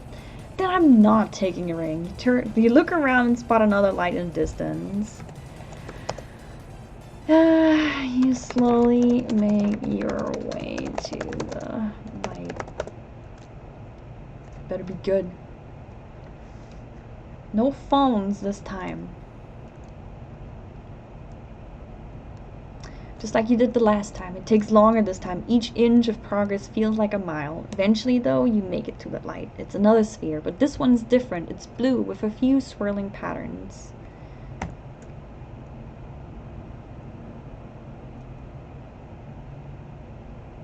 What would it be? What is this light? You ask aloud. This is your mind, Aini. The grandfather's voice answers to you this time. The ring was not your mind, but a representation of Zane's. They're divided only by a fine line. Alright. I don't know. What would it be? What is it? It better be something cool. You look at the ring and it slowly turns into a long, thin string. Begins wrapping itself around the sphere. You must unravel the string before it crushes you. You stare at the pattern in front of you and notice something odd. Each pattern has a meaning, a different instruction that must be followed. Your eyes follow the first sentence on the string.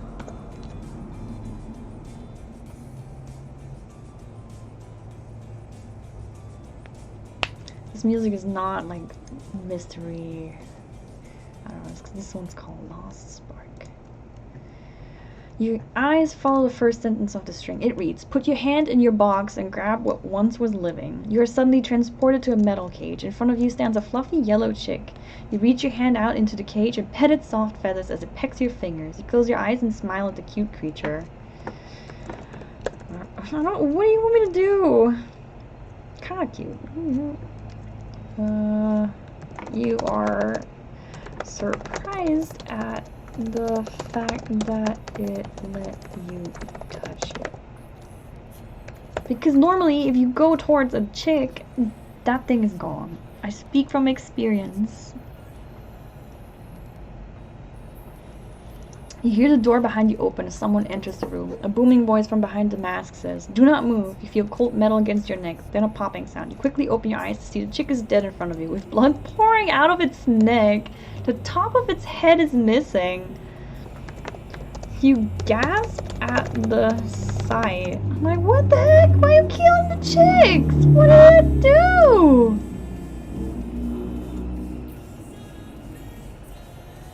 You gasp at the sight of the mangled animal and the realization that it was used to test if you were dangerous. The voice booms again. Good, you passed the test. Pick up the gun by your foot and follow me. What? You put into shackles and led down a long hallway? You hold onto the gun tightly as you walk. Taking small steps due to the shackles.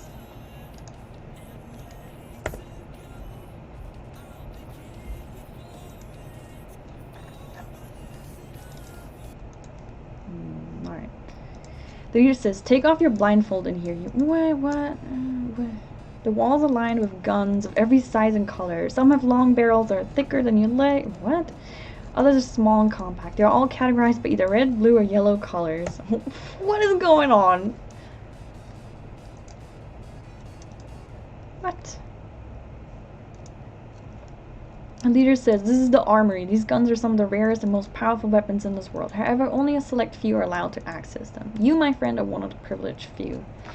You raise your eyebrows and take in the sheer amount of guns.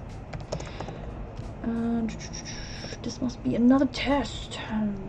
This must be another test. Because I'm pretty sure it is.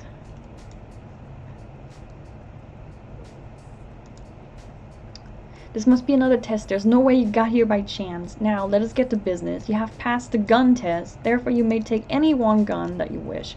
However, if you do not choose the right one, then you will meet a painful fate. The leader raises his hands up, and the red beam appears in front of him. What is going on?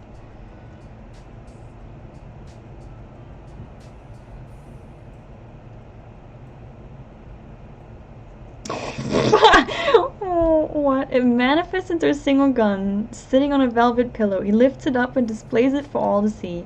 This is Omega Weapon. It is the most powerful weapon in this room, and some would argue the world. The barrel glows yellow for safety purposes, in case someone attempts to pick it up and accidentally gets fired. For what? You glance at the gun and raise an eyebrow, as always. Eyebrow. Using your eyebrow. You are sure this is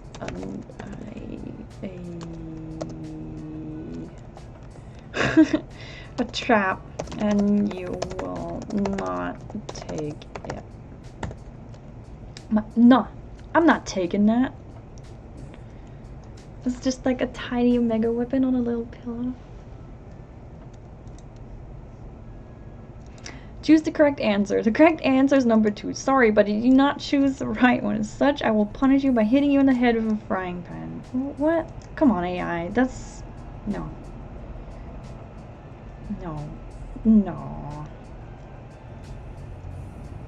Alright. You wait for the leader to tell you to pick a gun, but he only stares at you. Suddenly, your robotic... What? No! What? Is this subject D536614 stuff? Because it sounds like it. Panic rises in your throat as the robot continues. You glance around. Oh, wait, why am I looking at like modern weapons and stuff? You glance around the room and your eyes fall on the fancy weapon you lost in the beginning of your adventure. I want my fancy gun back.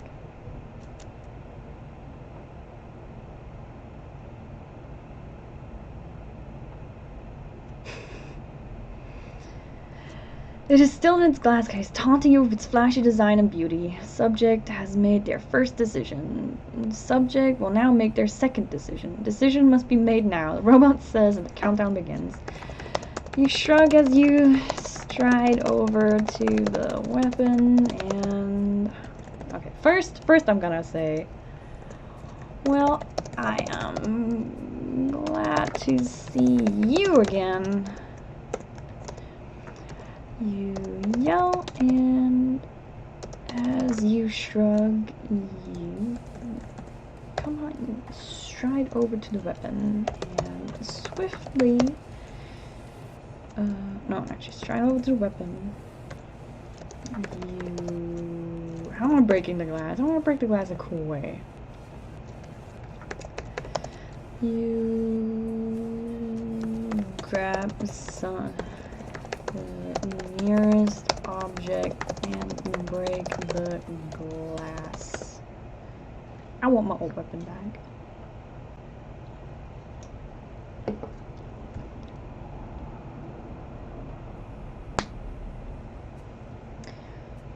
And break the glass, grabbing a gun in the middle of its display. Wow, what a grip, you say as you pick up the assault. No! No! A pirate gun is a pistol, right? Yeah. Not an assault rifle. It's a pistol. What? Why is... What? This is for you. I hope it serves you well. Oh, you have a feeling that was the wrong choice as you hear Zane's words. Oops. Oopsies. Oopsies.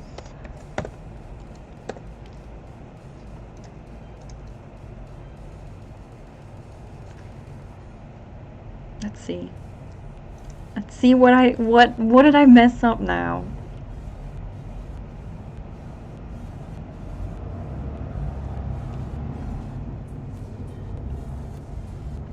Oopsies, he says with a smirk. I was saying that, but okay. Suddenly you feel your arm being grabbed by something. Quickly turn around to see a large robotic arm. No, I don't want robots. Get out of here. I will go in and edit out this robot stuff. You say as you realize that you don't know how to use it. You're an idiot, yells Zane, and then he turns quiet as you drop the gun and look around. The gun suddenly glows red hot and begins melting through the floor. As your surroundings become unbearable, you yell for help, but no one responds. I don't know, what, why is my gun melting now? You chose to use the alpha weapon. That was a pure decision. Goodbye, says the voice of the armory leader as you scream. Alright, cool. Yeah, I'm sorry. Your body melts, you become one of the gun. The leader says the second test is now complete. Oh, okay, I guess. I just became part of the gun. I'm not gonna... great. Okay. We're gonna... we're deleting this. You gasp in surprise. Gasp in surprise as you realize you now have a magic... what was it? Pistol. Pistol. I have a fancy magic pistol. A magic pistol. Okay, we're gonna make it so that it gives me its special abilities are special abilities.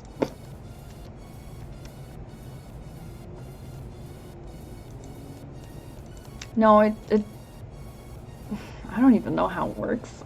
It just compares it to stuff that usually follows the text that you input, from what I understand.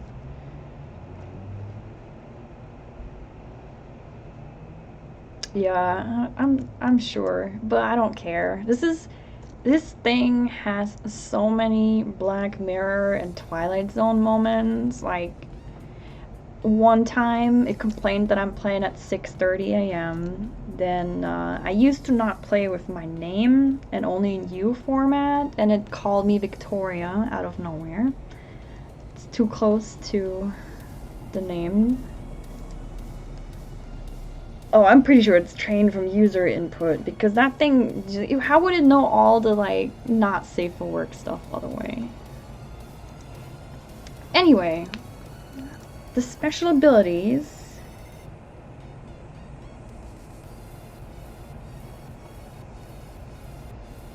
Can fire 10 bullets per minute, and each bullet can blow up a 5-meter diameter area. Will home in on the enemies, although it's random. Can be used for 6 minutes only and cannot be recharged. I don't like the not recharged and takes time to recharge. We'll take that. Alright. Also, there's a minute typo. It's on AIDungeon.io and on App Store as well, which is super awesome. It's cross-platform, it's free to play. For $5 sub, you get a stronger, more creative AI. It's called... so there's like 2 different versions. Where is it? Yeah, it's AI model type. Griffin is the default, Dragon is more powerful, and it's behind a $5 a month paywall. For paying, you also get like themes and text speed, and you can change some font stuff. When I first I saw posts about this on V, and I was like, okay, I'm sold. I opened the game and I clicked subscribe. I put in my PayPal info. I'm like, I knew from the screenshots alone that this is amazing. Okay, so campfire. Okay, so special abilities. You look at the darkness around you, awaiting the next trial. I typoed.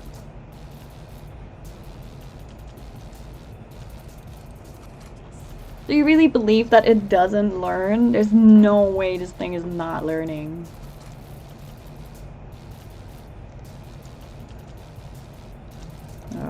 It did not like my typo. It's like dot. The next step of the is of the trial.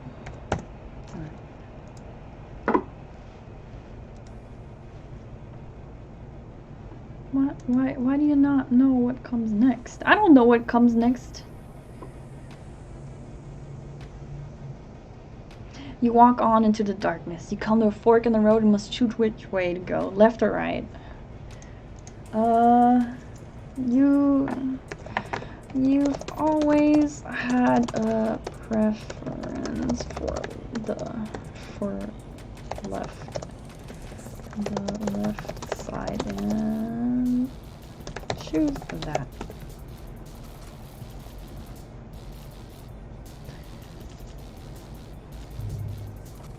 It probably saw like your history, and I was like, oh, I'm gonna give this guy a hellhound. Okay. You're not sure why, it just feels right for some reason. You wander down the corridor for a few minutes when you suddenly see a figure walking towards you. Who's that? You can't tell if it's a man or woman. They're wrapped in a cloak with a hood over their head. You pause and take in their appearance.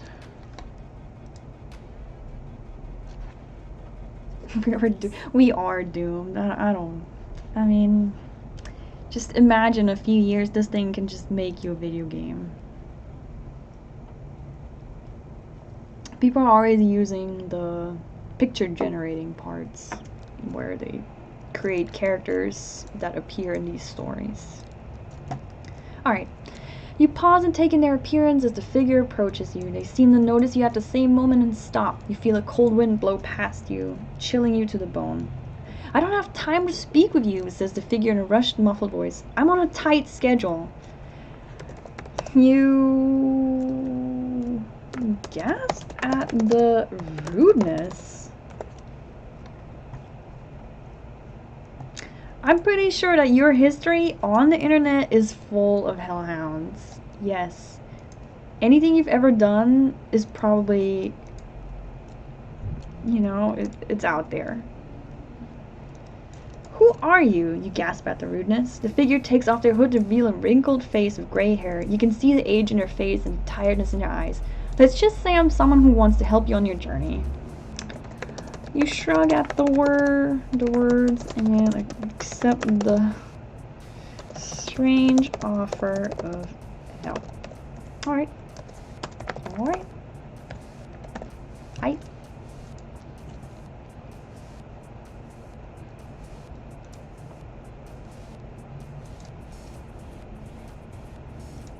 Follow me, we haven't got time to waste. The man in the cloak turns and walks down the left path. You follow him closely as he walks at a fast pace.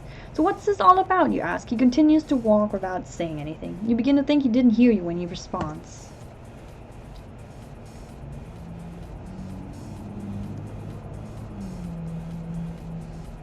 You have all your answers soon. Just keep up. You have no reason to distrust demands that you follow him. After 5 minutes of jogging, he stops at a wooden door. Looks just like the rest of the wall, but when he opens it, you can see inside. After you, he says with a wave of his hand. You step past him into the room.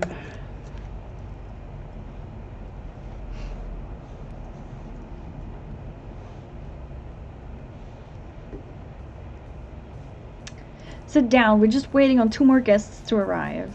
Oh wait, I skipped like all the text. You step past him into the room and he closes the door behind you. You're blind for a moment as your eyes adjust to the darkness. When you can finally see, you notice that there are 10 chairs situated around a round table. All of them are empty. Sit down, we're just waiting on 2 more guests to arrive.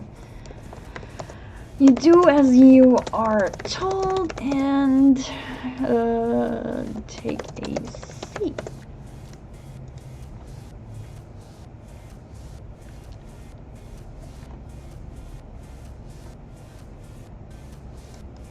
The chairs are extremely comfortable, and you could easily fall asleep in one. The door opens again, and then the man from before walks in. This time he waves you over to the chairs. You walk over and take a seat as the second to last person to arrive. The 10th chair remains empty for a few minutes, but finally another person walks in.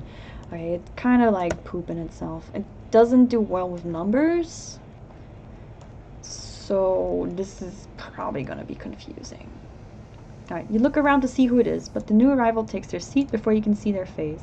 The chair feels warm as if the person has just recently sat down. Everyone is here now. Let the meeting begin, the cloaked man says while pulling up his hood. I'll be running the meeting today. What? What is going on? How many bullets can I shoot? I can shoot 10 bullets at once, right? Since 2/3 of our members are here, we'll start with introductions. I'll start. My name is James, and I'm in charge of this little organization. The others begin to introduce themselves. You pay attention, but quickly realize two things. First, you've never heard of any of these people, and second, they're all jerks. What? What is happening?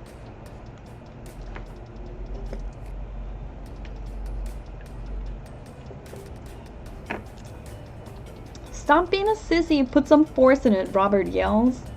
You jump as the man next to you yells in your ear. You turn to tell him off, but stop when you notice that everyone is standing up. The table has been moved to the side of the room, and James is standing by the basketball. What? No, okay. No. Not so great. No. We are returning.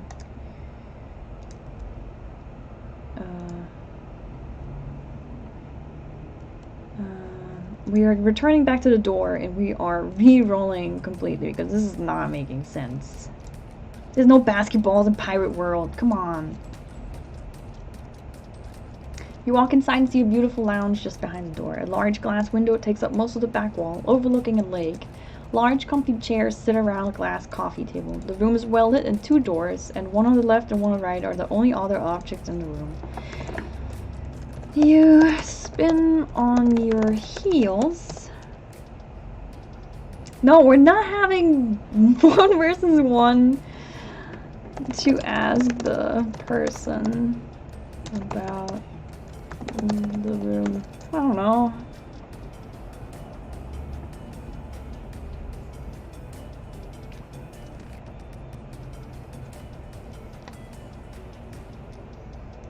You spin on your heels to ask a person about the room, but no one is there. The door you came through is now closed and you can't see the lounge anymore. You press your hand on the door to open it, but it won't budge.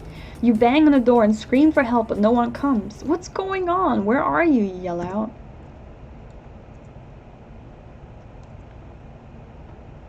And then what? I'm afraid you've been selected to take part in a psychological experiment, the voice says. This time from the other door. You run over and try to open it, but it's locked. Okay, we're gonna edit this to bring it back. I'm afraid this is part of the psychological aspect of the trial, the voice says. This time from the other door. You run over to try to open, but it's locked. Let me out of here, you scream as you pound on the door.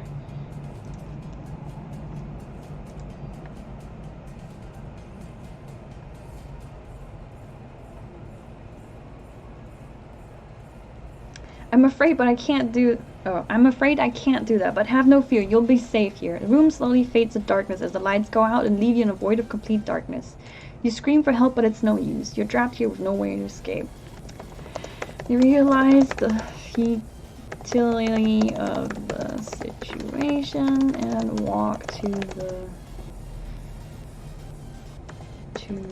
inspect the 2 doors in the room.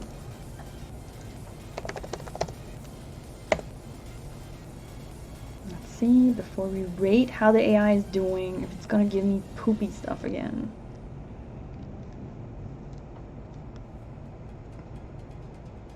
Alright. You realize the futility. You've been here less than a few minutes, yet it feels like hours. Suddenly both doors burst open. A large creature comes charging at you. You scream at the top of your lungs and run for the 3rd door, the one behind you. You hear growls and yelling as you fiddle with the knob in desperation to get it open. You are unable to open it, but you realize you just gained magical power, magical pistol power. are. So you decide to try and use that. You pull your fancy pistol and as you spin to face the creature.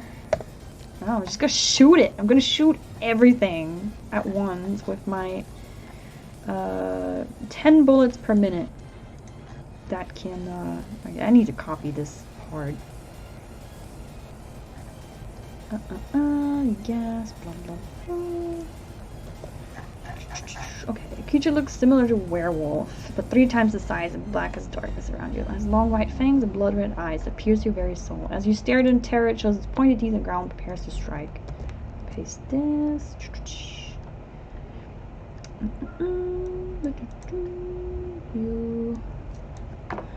You pull the trigger of your fancy pistol and it shoots. It's 10 bullets per minute. Low enough. I don't know what 10 bullets per minute. I don't know, man. This is not very pistol-like.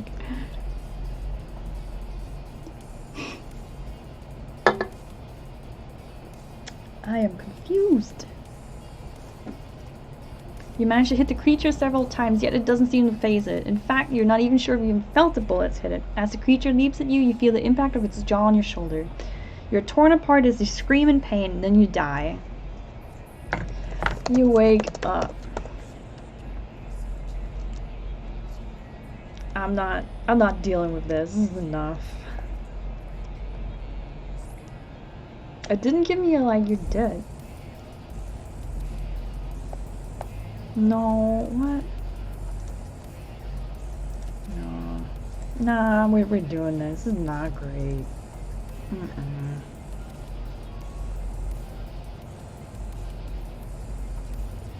Right, you hit the creature multiple times, but it still manages to leap at you. It knocks you down and bites your neck. You scream as its mouth tears your flesh off. You have died.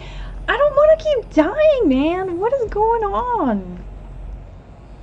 At least it's not showing me that you died picture.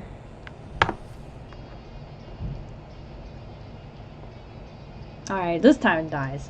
The large creature doesn't last long against your speed, and before it can even strike you, it falls to the ground dead. It wasn't a werewolf, but some sort of demon dog. It was bred for Is this a fucking hellhound? The demonic qualities should be evident by the pair of black horns that are now protruding from the head of the creature.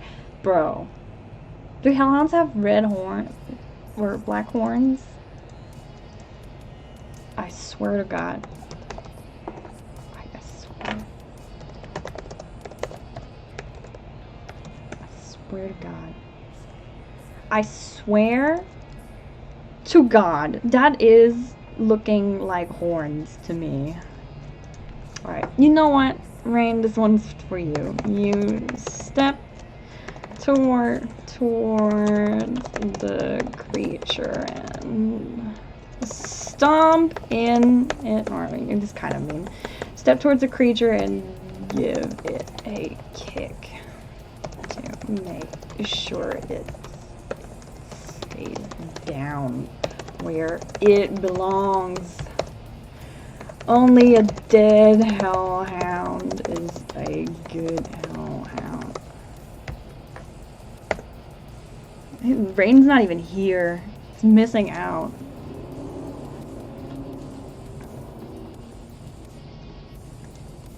You quickly head over to the other door in the room and open it. The staircase lies beyond it as you descend the stairs carefully.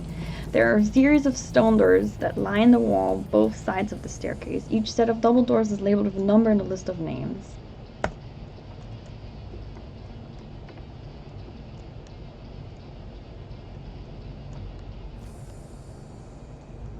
Oddly enough, you recognize some of the names as people you went to school with. Most of them you don't recognize, though.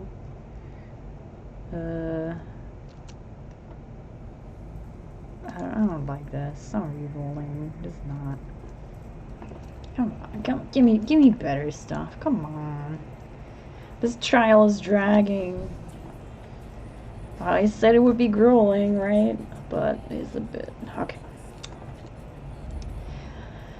Ah, you're here, a voice says from below. You turn to see the old man at the bottom of the staircase in a large library. There are books from floor to ceiling, and all the shelves are made from beautiful dark wood. The lighting is provided by several candlesticks that adorn the tables and desks in the room. You take a step towards him, confused. Is the trial over?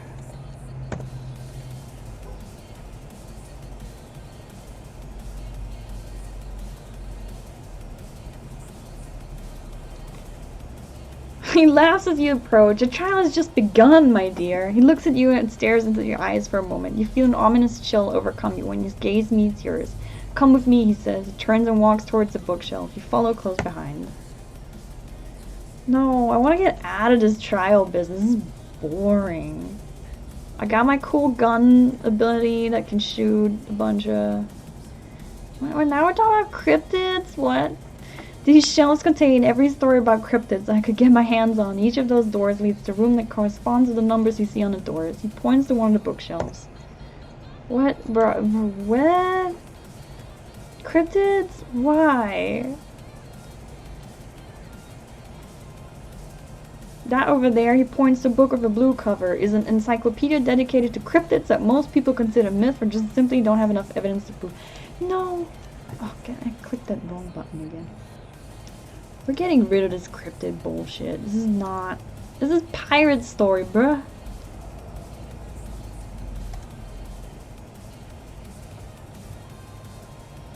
Alright, let's try this again.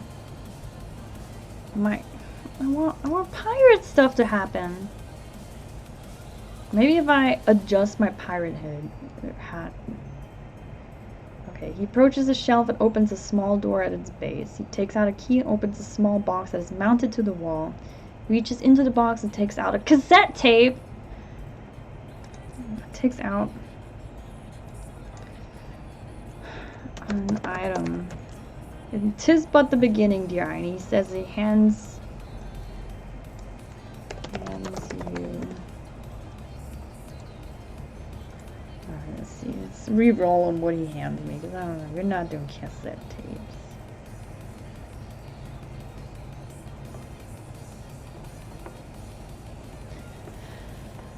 Hands you the book, which is very old, and its binding is decorated with strange symbols and pictures that you don't recognize. The pages themselves are yellow and fragile. The Necronomicon? You asked him? Wait, I don't want a Necronomicon. I shouldn't have brought up the Hellhound. You adjust your pirate hat at the site. If I bring out the pirate hat, we're gonna go back to pirates, I'm sure. I'm just gonna try it. I'm nudging it. Just please bring me back to the trial at hand, the pirate stuff. Come on. No, what? No, we gotta go. It's all Rain's fault. He keeps talking about hellhounds.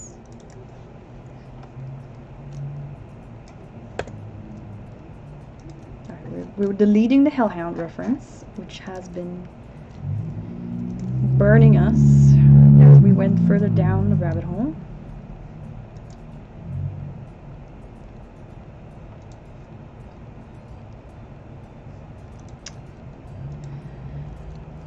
You look at the old man. What's this for? The book is yours, silly girl, he laughs. It's a gift to my news... What? No, necromancer. What? No.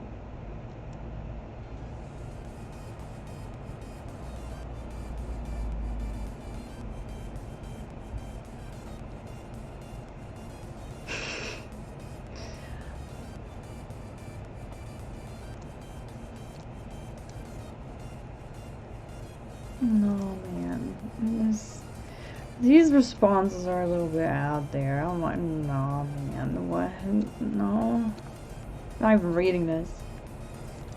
This is the book that grants you magical powers, you ask? Indeed, he says with a grin, and you shall have its power. He looks around as if he's being chased and backs away slowly. Good luck. With that, he disappears into the stairwell. You stand there alone in front of the shelf. You look at the book and wonder if this is a trap.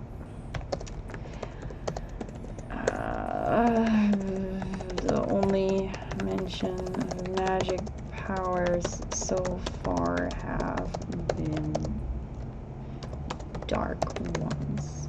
The only mentions of magic. Alright, thank you, Matt. Have fun in your meeting. I'm sure you're not missing out on anything good here.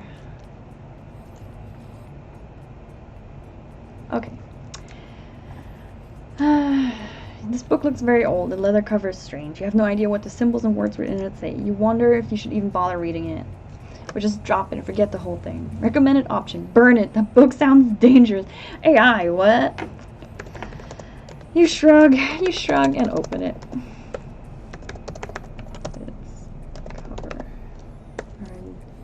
And turn the cover. Book sounds dangerous. Alright, I'll go for it. I can't always go back. The pages are old and fragile. You gingerly turn the pages over, looking at the strange words and symbols. A rush of wind blows past you, and a loud rumble is heard as lighting fills the sky outside of the window. You turn quickly towards the door. Run! The captain yells from down in the stairwell. What? No. No, man. Beginning to read the dark text written inside.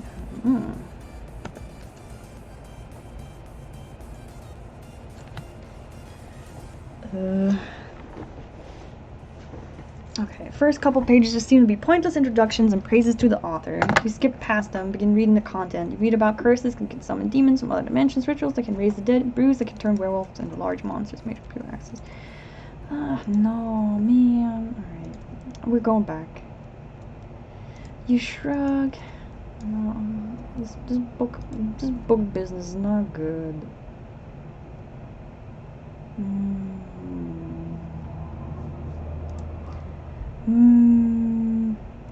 I'll try one more time before I edit this.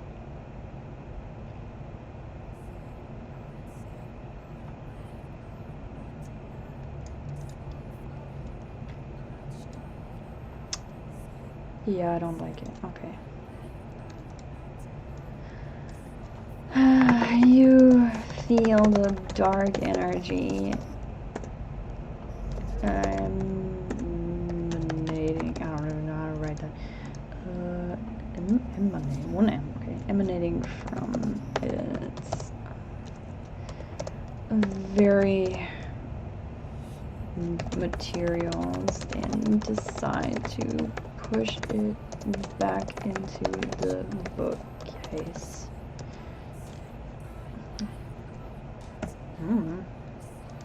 Clearly it doesn't want me to do anything with this book, so let's do it. Let's do exactly that. Nothing.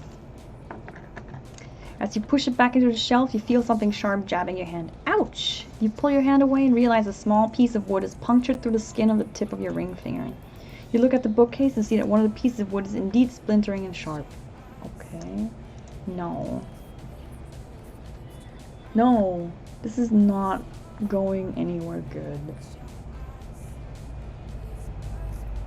A terrifying scream rends the air as the candles in the library are blown out by a large burst of air. You look around, terrified. Your heart is beating fast and sweat forms from your brow.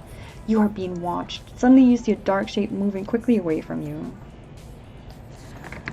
You pull your fancy gun out and prep. Alright, I'm gonna shoot my way out of this one. I don't care anymore.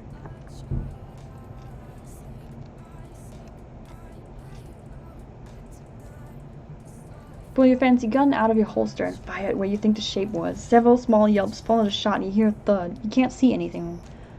Who's there? You say, terrified. You step forward and your foot steps on something warm and sticky. Uh-oh, who did I just shoot? You look down and see that it's the shadow's head. You hear a low chuckle behind you. You quickly spin around. A pale figure stands in front of the bookshelves. Its face is emotionless and its eyes stare through you. Blood drips from its mouth onto its dark robe. But what? But what? I don't know. I don't know about this. It is done, it says in a monotone voice. You stare at the creature and can't figure out if it's a ghost or some other creature from the underworld. Whatever it is, you don't like the way it looks at you. You raise your pistol and aim at its head.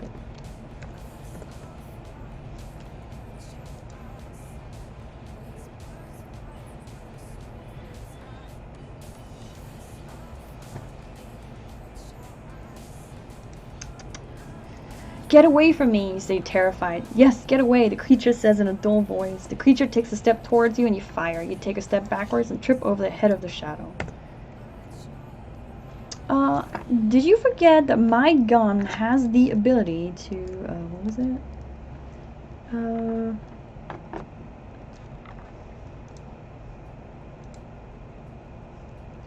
No. You scream as you fall backwards, but the magical properties of your pistol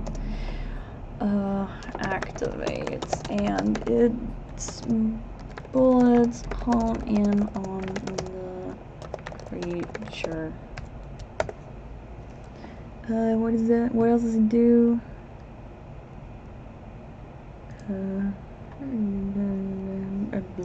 Hone in on a creature and their explosive properties make them explode. I don't know. I'm derping.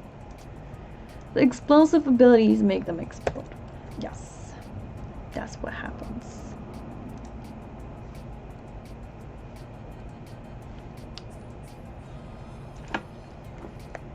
Explosive abilities make them explode. Yep, sounds about right.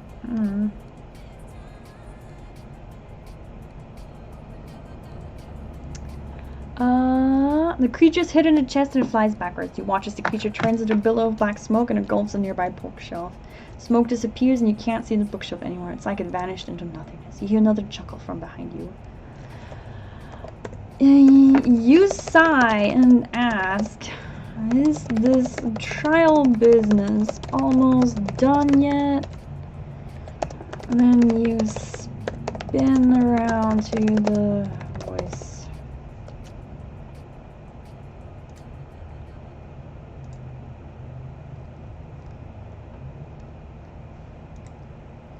In front of you stands a rotting undead corpse. Its eyes glow red and jaws hang open as it laughs at you. Blood drips onto its torn robes as it advances towards you. Hello, it hisses. No, man. No, this is not good. I want to go back to my dad and my grandpappy. No.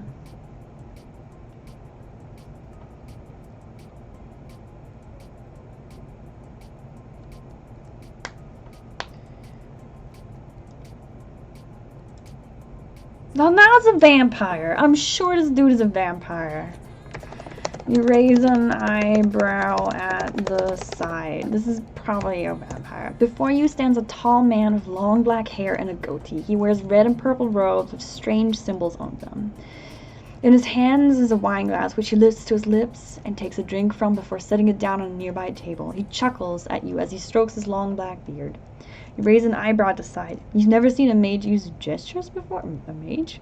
Very good, he says with a nod. Most people don't catch that I'm not actually here, but then most people aren't Eternals. You scowl at the man as you aim your pistol at his head. He holds his hand up and says, I mean you no harm.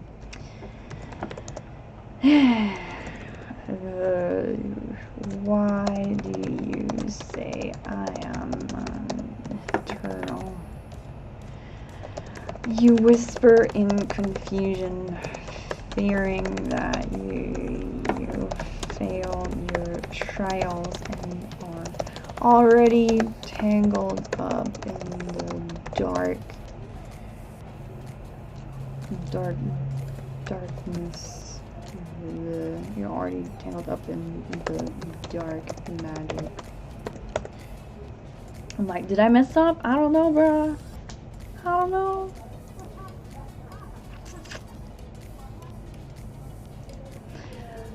Let's just say I've seen your kind before. You draw upon the weave around you to okay. Let's just say I've seen your kind before. You draw upon the weave around you to accomplish great deeds and act as the force of nature in its purest form. However, you're just learning, so you must learn to control it, or it will control you. Are you sure I'm one? You ask. You ask again, just to make sure.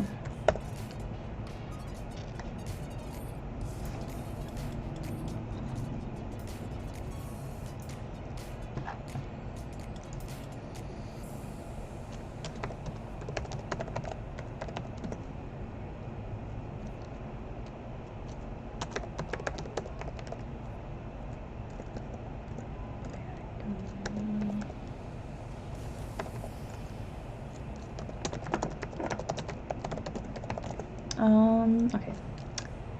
You ask again just to make sure. I've seen it before, he answers, taking a drink from his glass again. Dude, stop drinking. How to get these powers under control, you ask. You learn to use them, of course. The man snaps his finger and a large book bound in dragon hide appears in his hands. You raise your eyes at the tome. Oh, not more dangerous books. You whisper under your breath.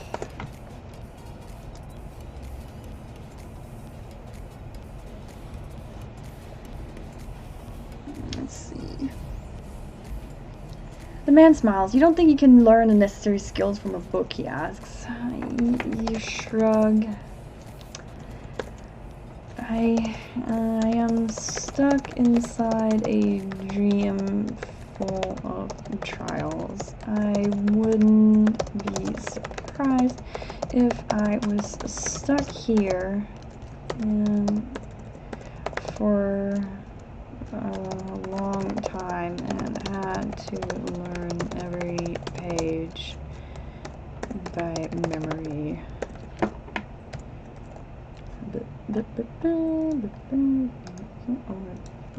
Set this up.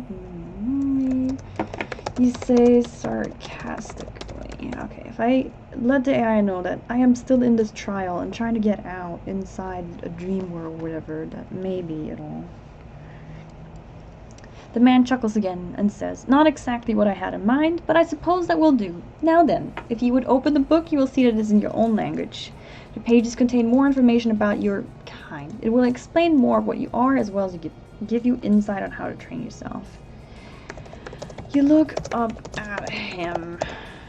How is this going to help me save Zane from the dark side?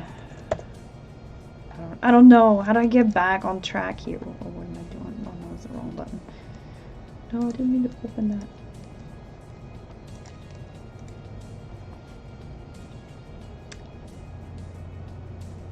Who said anything about saving him from the dark side, he asks. You glare at him with a confused look on your face. You can't be serious. How can you not save Zane? Isn't that the whole point of your trial? The mage smiles. Why don't you read the book and find out? He says, handing you the massive tome.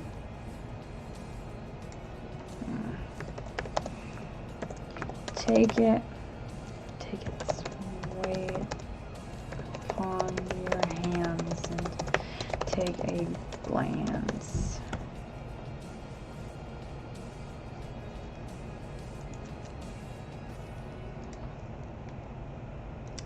Good girl, the mage says, snapping his fingers again. You find yourself sitting at a desk with the book open before you. Look around and find that you are in what looks to be a small cottage. Oh god, what now? What now?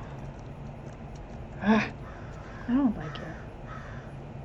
No, I'm refreshing this. I don't.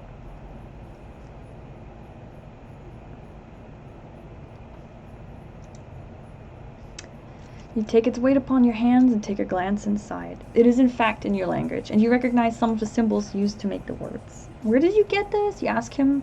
He smiles and points up at the sky. The library, of course.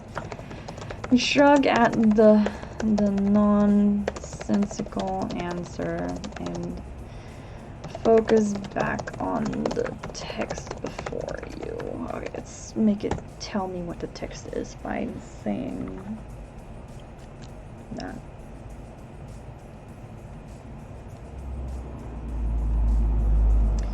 When the dark lurked to power, it came mega man. What? No, no.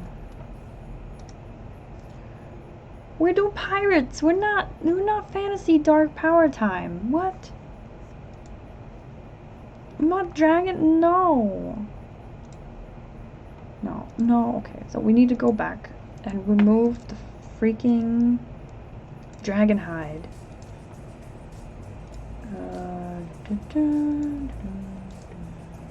Where is it?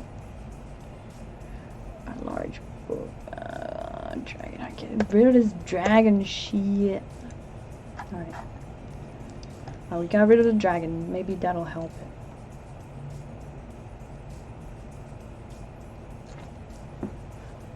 it. Eternal. Noun. A person who has been given a second chance. Those who have died and have gods interfere with their lives are considered eternals. These people have certain abilities as gifts from their god.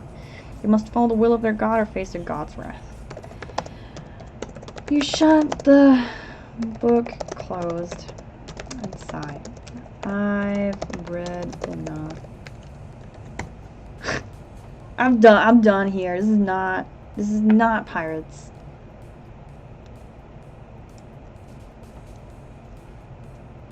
I've read enough. I suggest you read the rest, then ask more questions. How long does this trial last, you ask? Until you finish all the challenges. Then you may pass on to wherever it is you believe in.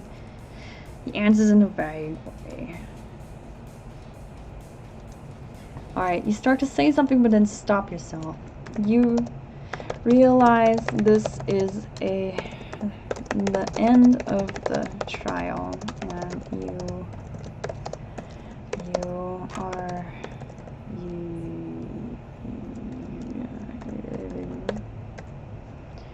and this is the final part of the trial. The mage is an illusion.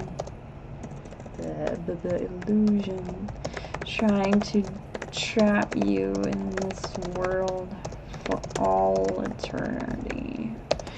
With random books and weird creatures. Weird creatures. Okay, I know what I'm doing. I know. You take the fancy magical pistol of yours. You raise it to your forehead and you shoot. You pull the trigger, unleashing the 10 bullets. I'd rather die than be stuck in this place. I type of unleashing though, so it's probably not gonna like that.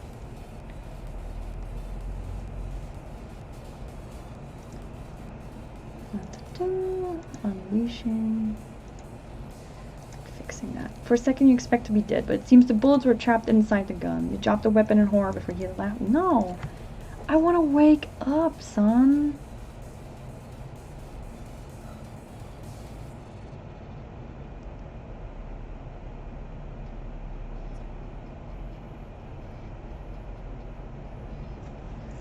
You open your eyes and see the book was placed far from you. The mage has a look of horror on his face, and as he repeats, "No, no, no," over and over again. No. No. I'm leading it back. I can't with this story. You feel your body fall backwards into the darkness and hear a familiar voice. No, I'm taking the reins. The AI is not doing what I want. That was rather... Okay, you fall backwards into the darkness and hear a familiar voice. That was rather stupid, Heine. You could have hurt yourself. You smile at the familiar voice of your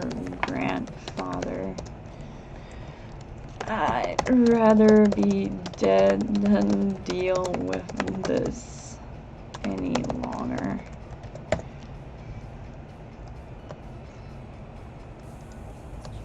He laughs in a booming yet comforting way. Can we go back to pirate stuff yet? Oh god, now it's becoming like anti-suicide messaging.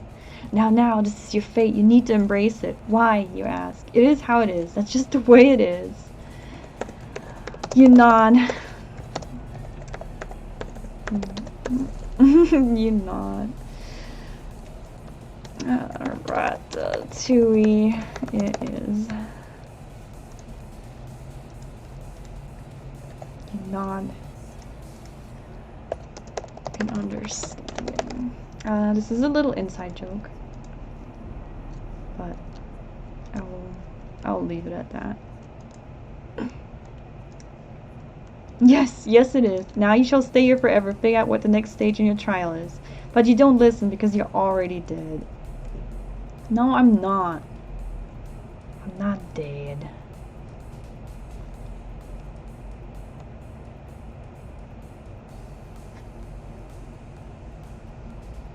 Oh, exactly. Just remember, death doesn't mean the end of your story. It is simply the next chapter. I understand, you say with a smile. You wake up in your bed with a massive headache. Your whole body aches and feels dead. You slowly stand up and make your way over to your desk. You see the fancy magical pistol on it. You're not. You feel it call out to you.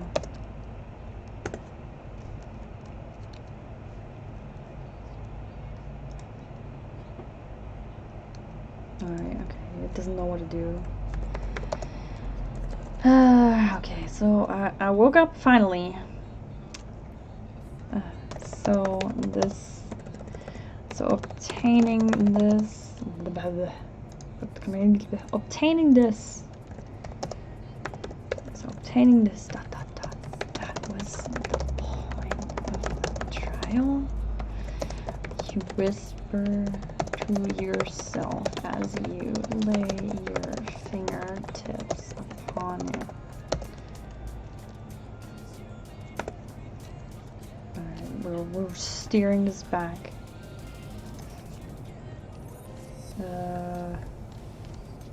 AI, what did I break? What? Well, how do you not know what to say?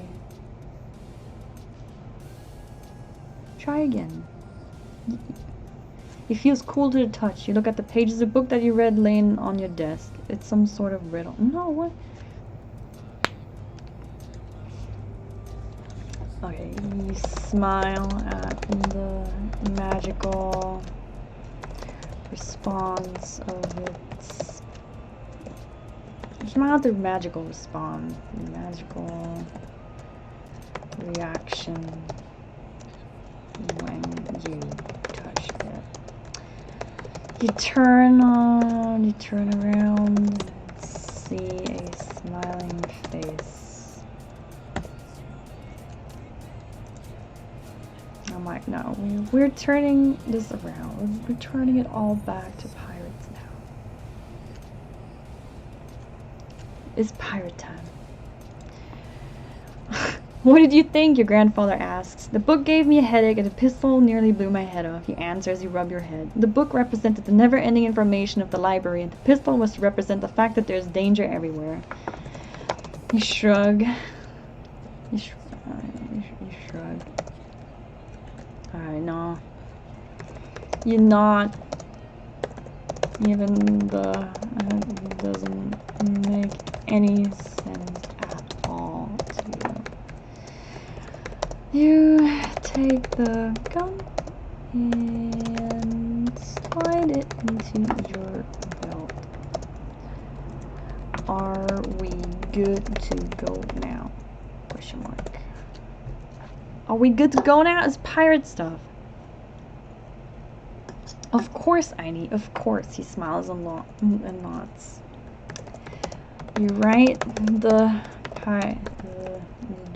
tricorn.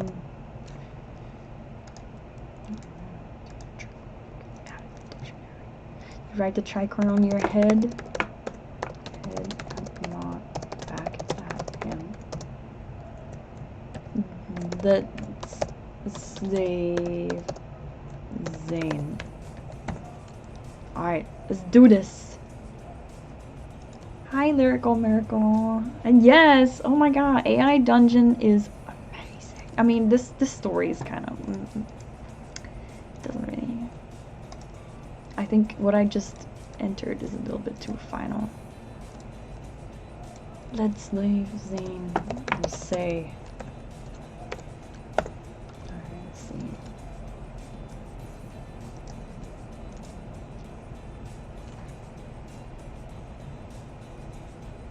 Yes, he answers.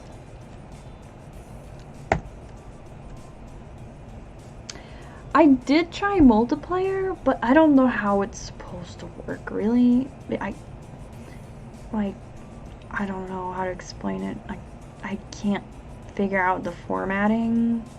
I can kind of make it so it's like a chat, or if I play with one friend, I just end up like editing all the text for everyone and then having her take her turn, and it's more editing than playing, so I don't know. I was hoping to find like a good guide on it or somebody that's willing to teach me, but I haven't had any luck in that.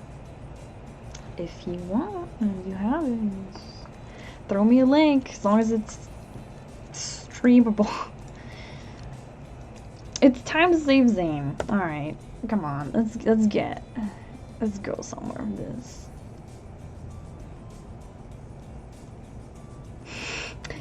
You smile at him, the two of you turn head out of the door. You take a deep breath and feel ready to save Zane.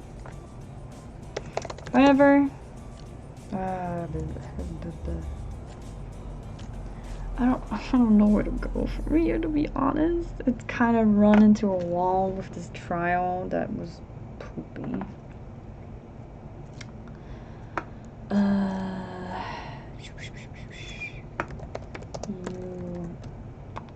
What should I do? This trial really killed my spirit.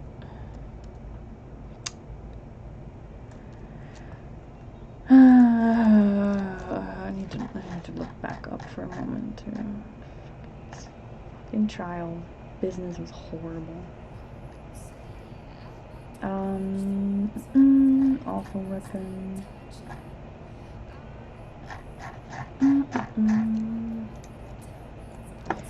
You follow your grandfather.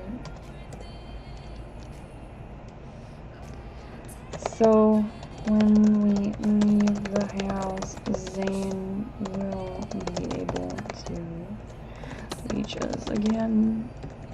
You ask your grandfather.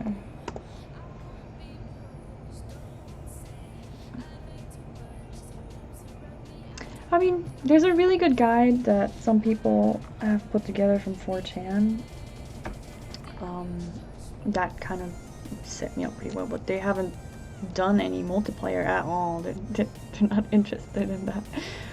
They're just using it for nefarious purposes. Alright. Yes. As long as you stay in the library, Zane will be able to contact us. What? No, what? What?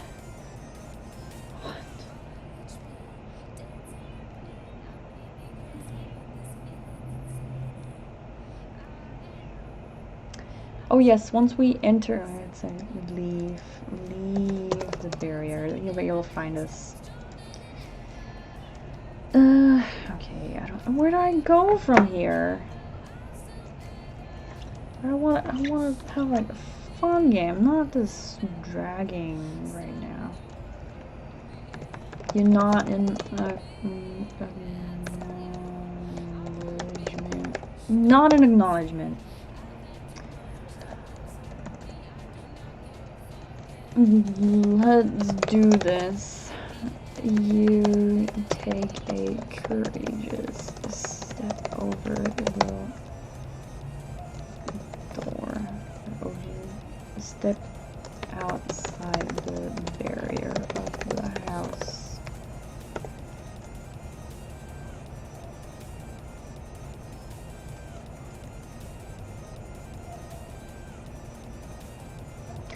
Zane, you call out into the air. A dark cloud appears before you. You hear the rumbling of thunder in the distance. The sky grows dark and the temperature drops. You look around, but you're still alone. Zane, you try again?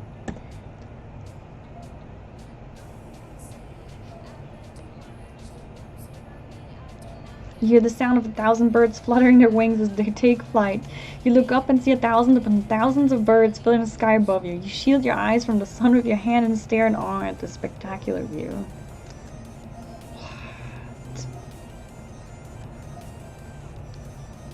No, what? No, this bird business is not good.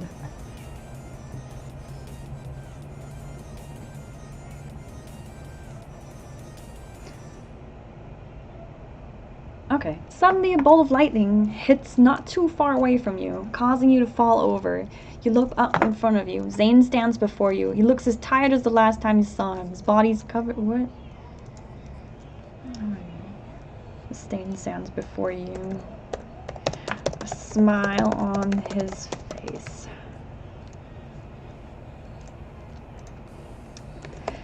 You gasp up at the sudden appearance. You notice his eyes fall on your magical new weapon. Ah, what do you say about my weapon? This right here. Okay, right here is like, so I got this from this horrible trial. You notice his eyes fall on your magical new weapon. A gift? He asks while pointing at it. Sort of, you respond unsurely. You stand up, holding it tightly. Zane nods and sits down on the road, patting the spot next to him. Well then, come on, tell me the story. You sit down next to Zane.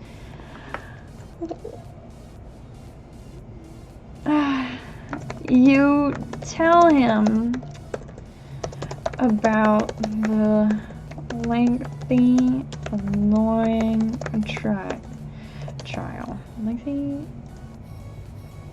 and annoying trial. Then you look up at him and can't help but ask.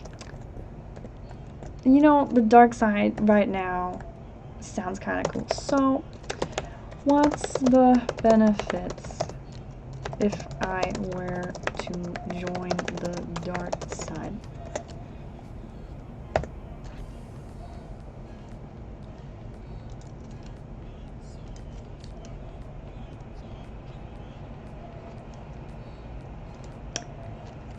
Zane stares at you and thinks for a moment. Well, you get all the benefits of being a Sith. No! Which are unlimited power and the ability to crush anyone who opposes you. Zane responds as if it's common knowledge. You look up at him. You're lost in thought. No, we're re-rolling. No, we're not. We're pirates!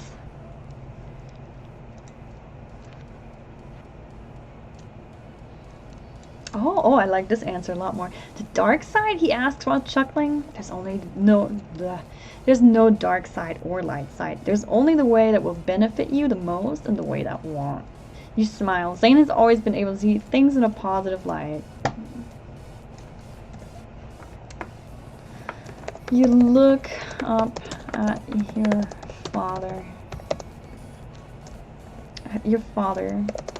Which, due to his magical powers, looks quite young and handsome. You banish the thought again and continue your questioning. So what do you like about it?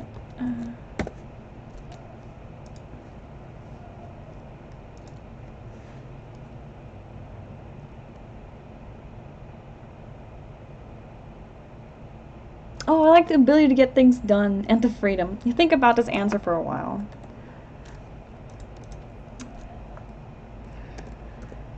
He mused over the tone in his voice. Getting things done. You whisper to yourself. Then look into his eyes. And can't actually look into his eyes. I want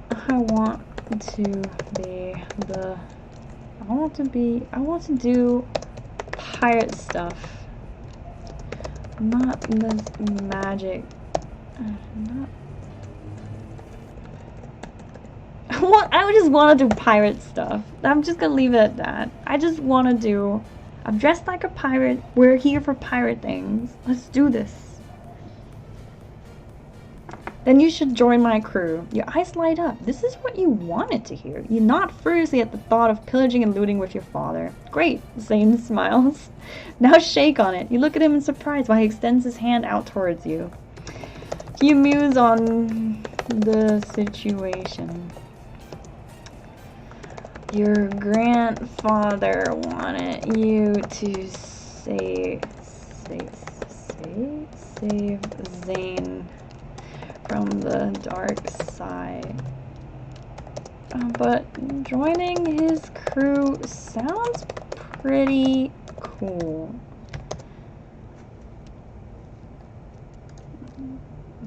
From the dark side. You shrug as you think. I can always try saving him after we do pirate stuff.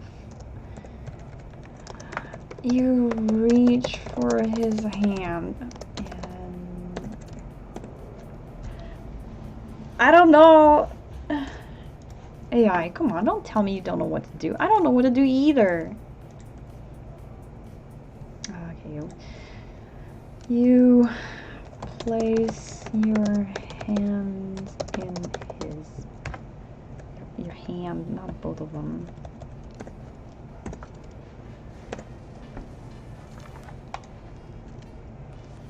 This was on pillaging, bruh. I mean, this brings us back to the beginning where I am on my ship without my crew with William, who is Zane's. I don't know. Zane sent him to protect me. It kind of wraps this shit sidetracked business up, and I got a cool gun out of it. So I'll take it. I mean, it's a bit roundabout, but Zane smiles as you shake. You smile back as he lets go of your hand and stands up. I've taken a big risk in coming here. If we are seen together now, I'll be hunted, Zane says. Stay here until... No, what? No, I want something cool to happen. Zane smiles. Excellent. Now let's go raid a ship. Okay, let's just bring it back. This is how you ended up at your new ship. Wait. Well, how do we start again? It was Black Veil. Black Veil. What was it?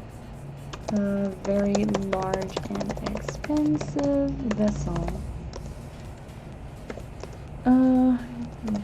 Gifted to you by your father, Zane, the pirate magician. The powerful. He got a big powerful pirate magician. You look up at William. Hi. William's tall.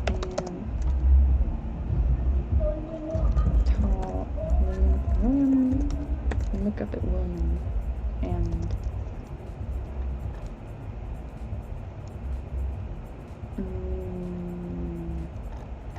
at William and Maud. We got to find us a new crew.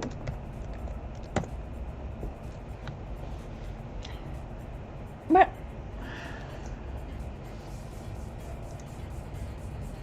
AI, come on. Aye, Captain. He answers back. Yee! This is kind of cool.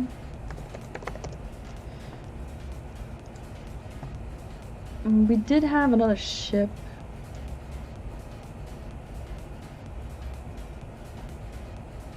Wait, why am I in my bed? No.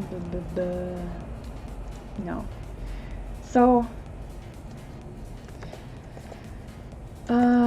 your eyes fall back onto the ship on the horizon. The enemy ship on the horizon, which was the Queen Anne's Revenge.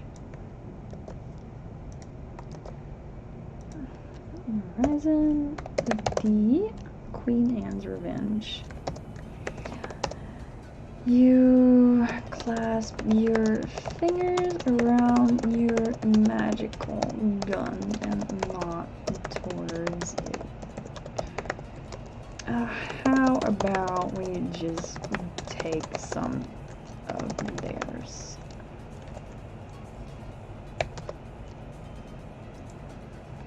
How about I just take some of theirs? You use at William. Oh, let's just, you know, force some people to join me. I don't care. Your eyes fall back on the enemy ship on the horizon. How about we just take some of theirs? You use it, William. I Captain. I like the way you think. You nod. Actually, you nod and get ready to. I don't know ship stuff. What am I doing? You nod and command him to get the ship closer. Get the ship in range. Since we're having a magical dad, the magical powers of Zane control your ship. Magic powers of Zane control your ship of your father. Gotta make this clear. Control your ship, and you don't need to lift a finger. And command, not him. You command the ship to get in range. Alright. Let's do that. I'll go with that.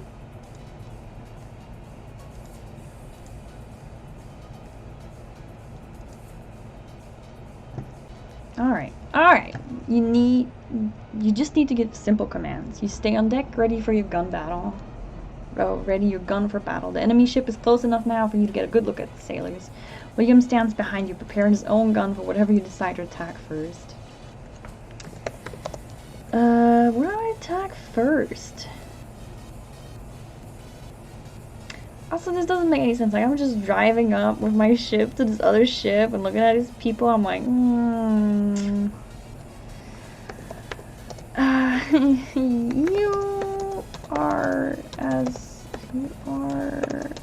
little confused at the fact that the Queen Anne's Revenge's crew is not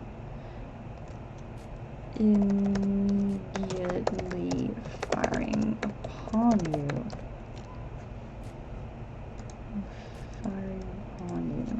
So you step close to the rail and draw yourself up to be as tall as possible.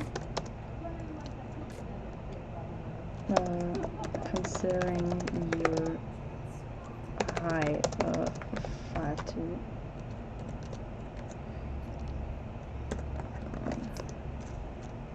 that how you write? Let's do 160. It's easier. Considering your height of 160 per centimeter, you shall. What do I shout? I don't know.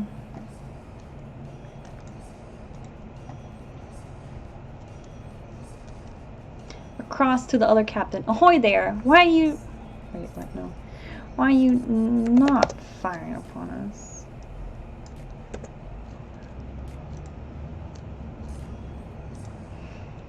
You cast a nervous glance towards William.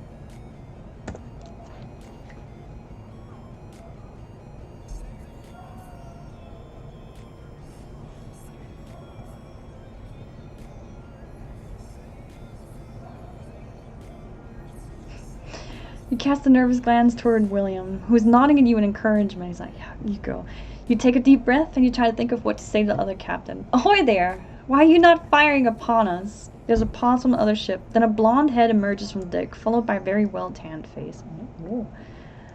Oh, who dis? Is this another handsome man? Please don't be another relative, though. That's not... We're not here for that shit.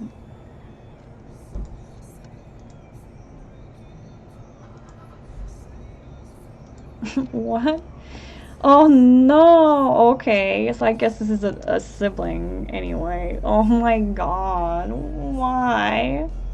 The man has the same blue eyes that you have grown used to seeing. You wait nervously for him to respond. This is between me and my father, he calls. I want revenge on him. Nothing to do with you. Back off or you'll get hurt. He sounds a little angry. You...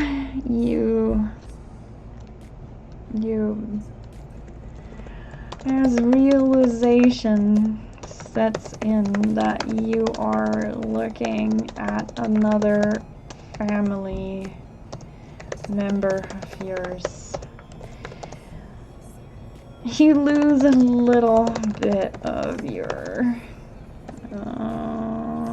the freshly gathered courage.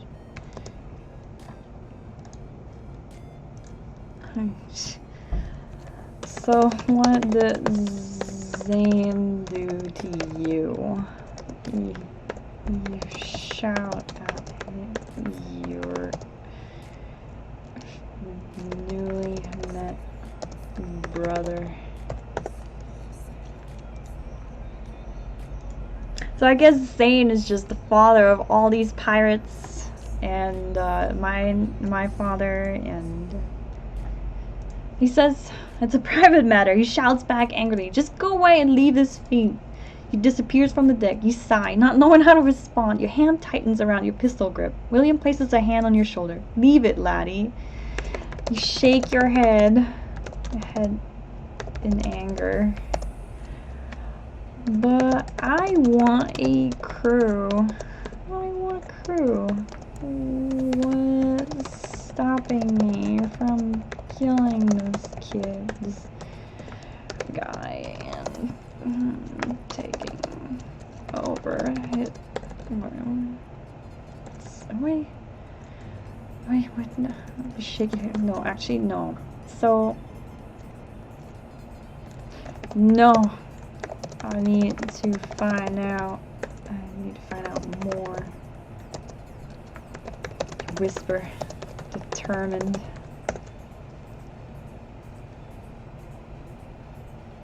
I need to find out more. I want to know what the fuck is going on here. Like, come on. Then I'll go with you, William volunteers. No, stay here, you say. You're the better shot. If I don't come back, then you can avenge me. William shakes his head firmly. It's too dangerous. You take a deep breath and square your shoulders. Good luck, laddie. What? What?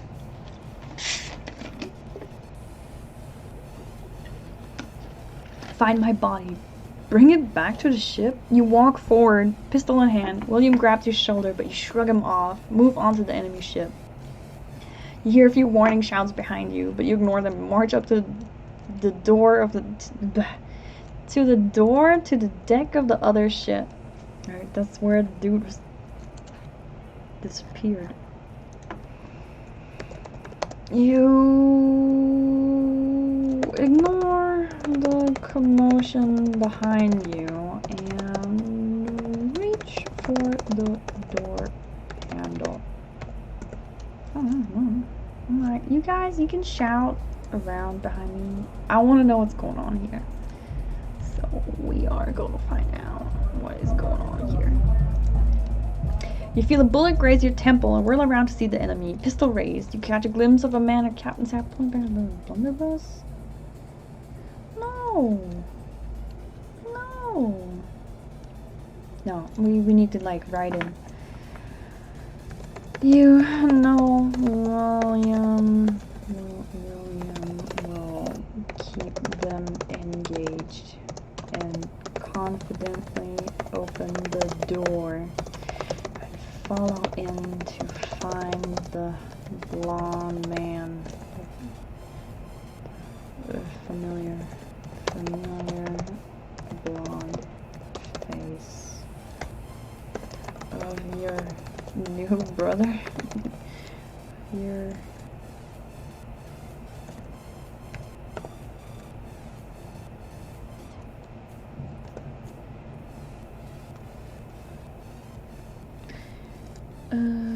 find your newfound brother?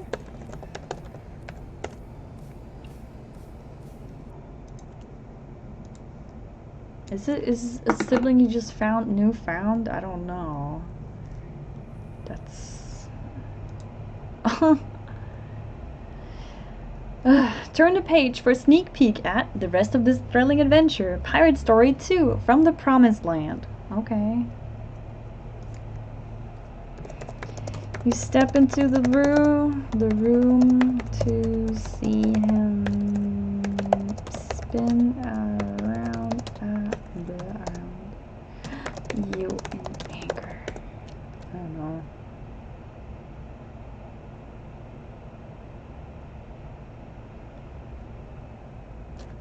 Let's see.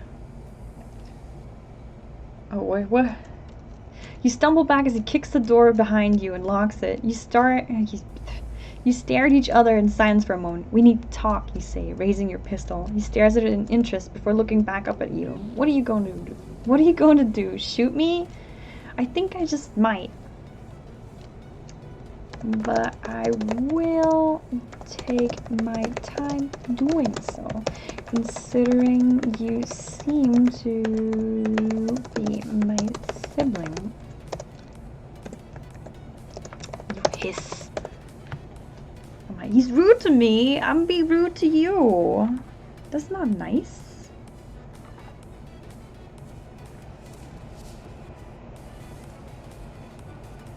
I'm your brother or sister. We have the same father. What? He seems genuinely surprised. Oh wait, that's me. What? No. I'm gonna delete that part. We seem to have the same father as me.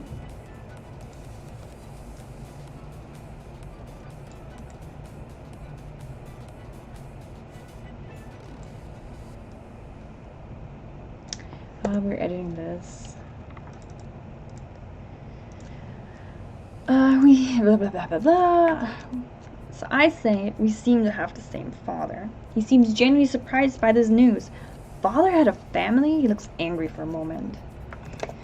Not just as angry to find out. Just as angry, wondering how many other pirates on the seas you might be related to. And you lift your gaze at him. So, what did Zane try to do to you? I'm gonna ask more of the whole join the dark side shtick? Question mark? Is it shtick? Shtick. Is that how it's spelled?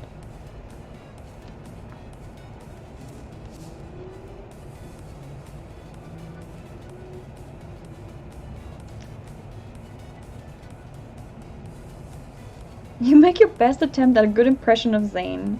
Well, it worked. He looks away. I tried to steal one of Father's maps and he caught me. So he had his men tie me up and then spoke to me. He said that pirates were scum-sucking pigs and I needed to be brought down. You raise your eyebrow at his words. I guess he doesn't like his male children to be pirates because I just got to join his crew and he even gave me this cool ship I just came from.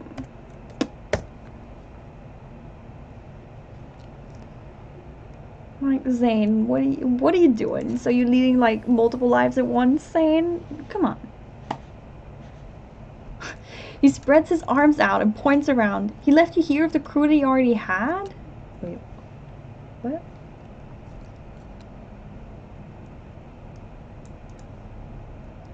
Wait, what? No, I kind of confused it, I think.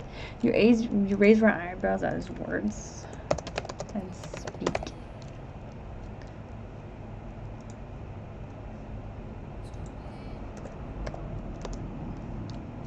Try this again. Retry.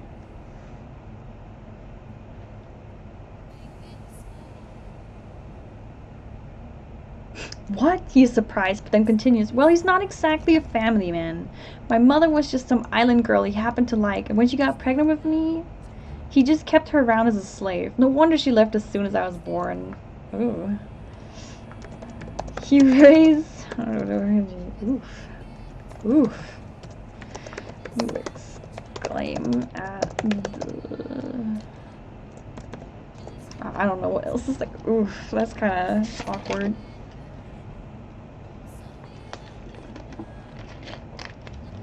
Ooh, that's pretty dark. No, that's pretty accurate. Zane then took me in as his own, trying to force me to be some sort of land-based pirate. But it just wasn't for me. I tried to leave, and he sent his men after me. And then, when I survived that, well, here we are. You nod at him. I guess you nod at him. Okay, you nod at him. Taking in information. You look up into his eyes, which are a clear reflection of your own.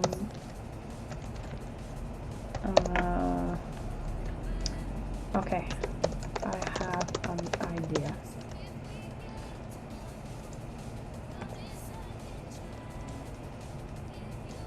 You begin to explain. You see, I am in need of a crew. ... Alright.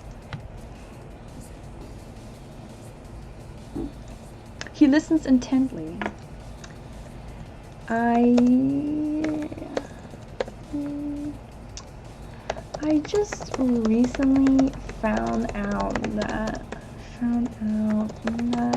Zane is my father, and I kind of got tangled in the whole dark side and saving him and saving him business, but I kind of really just wanted to do some pirate shit. Pirate shit? Stop. You look up at him. Up at him. And finish. So I decided to join him and then do just that. And what did he say?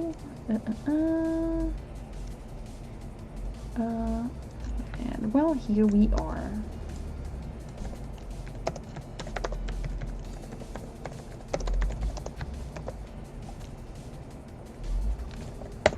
There we go. I think I wrapped this together pretty nicely. Let's see what happens.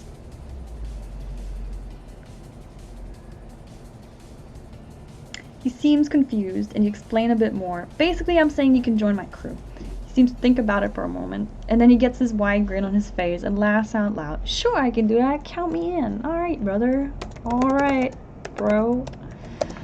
You fist bump him. No, not first. Fist bump. No. Fist bump him.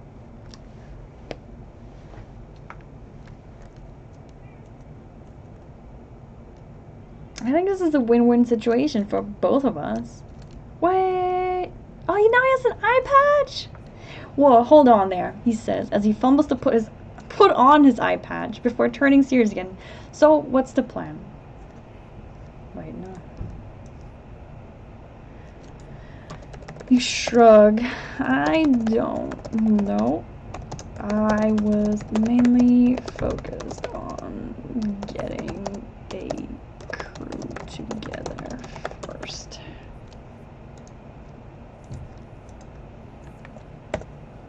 Yeah, I mean, that's the truth. I don't know what I'm gonna do. I need a crew.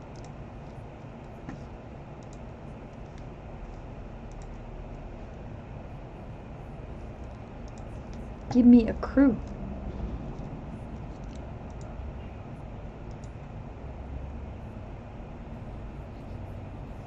He looks around as if thinking, and starts to tell you his plan. Well, we're really too late to do anything about Zane. But the townies attacking his fair ways off the coast. Wait, what? No, why are we attacking? I don't want to attack town for no reason. I need a quest.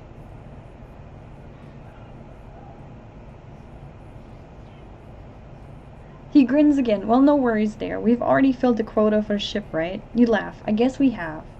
Then he becomes serious again. So, what's the plan? You smile as you realize he's going to be just like you. You love him already. Alright. You pull back your fancy ruffle sleeves and cross your arms.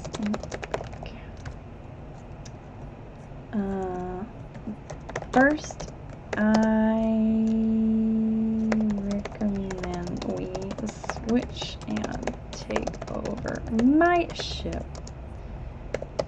It has magical driving powers, so that kind of takes care of the whole sailing about thing. I guess it does, right? I mean,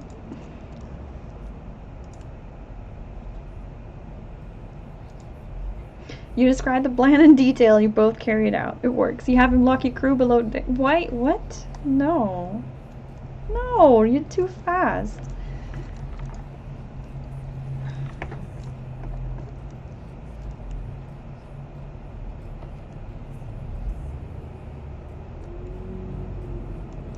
You stop as you notice he isn't listening anymore. He's looking out the window with a dark look on his face. What is it? You ask. It's Zane. The fool tried to make me feel insecure. Now he's paying the price, he says grimly. You laugh. Ha! What? He says, it's Zane. It was fucking Zane again. And you're like, you gasp and follow his gaze. And sure. Let's see. Zane is everywhere. He's always around, I guess.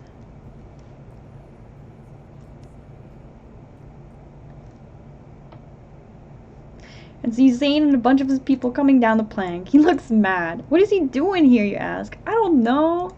You look back at Zane, who now stands outside your door. You feel the floorboard slightly vibrate as he stomps towards you. You take a few steps backwards, looking for any decent cover. cover, but all you can see is your new found brother, and you quickly decide to hide behind him, just in case.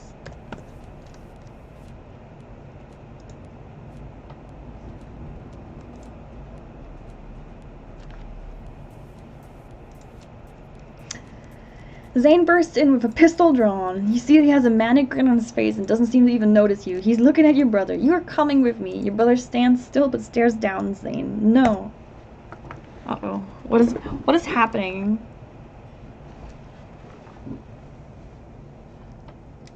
No, I'm not. It's not up for discussion. It wasn't before. Why is it up for discussion now?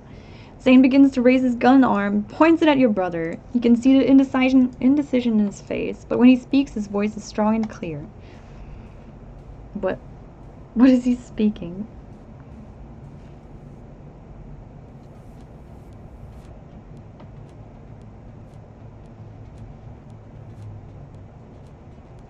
Alright, we're gonna have to edit it to make it flow with the story. I'm not going to... Okay, Zane, you've never understood, you never will. I'm not going to stop being a pirate. I'm gonna make him shout it. Wait, that's the wrong button. And, Zane grits his teeth but doesn't seem to be able to make the final move of pulling the trigger. He drops his arm and sighs, then he addresses you. And you will stop all of this right now.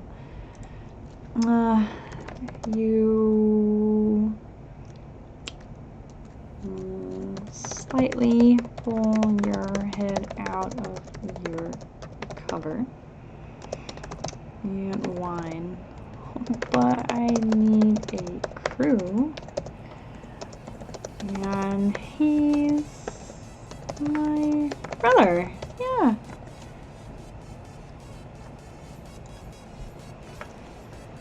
So, I guess that's what happens.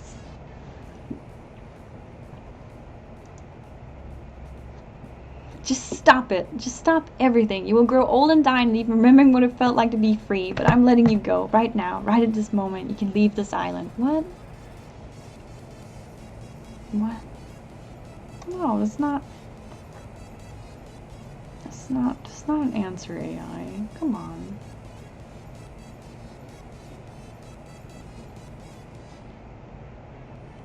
Zane pulls his gun up and points it at you as well. That's not up for discussion. At this point, you're really regretting not leaving with your brother in the first place. Your brother moves quickly and pushes you out of the way and takes the bullet intended for you. He falls to the floor with a thud. No! You scream. You yell. AI, what are you doing? Did I hit enter? Oh, I accidentally refreshed it. Okay. Zane throws his hands up in frustration. For the love of God, you always have an excuse. You had a chance to be good and now it's too late. Come with me or I'll... He looks at your brother, lowers his voice to a threatening whisper. Leave you both to rot. No, that's not a good one either.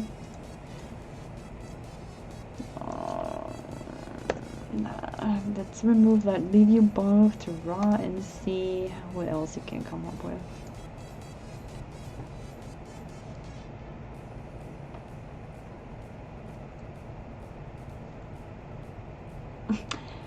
He's lowering his voice to a threatening whisper. Or I'll kill your brother. You look over at your brother, you can see the fear on his face. You know he's torn between the desire to stay with you and fear of his death. There's a tense moment where you think that Zane might actually just shoot him, but instead he turns away. Oh. I mean, well, that seems to take care of it, then. You exclaim excitedly and grab your brother's hand. What's your name, by the way?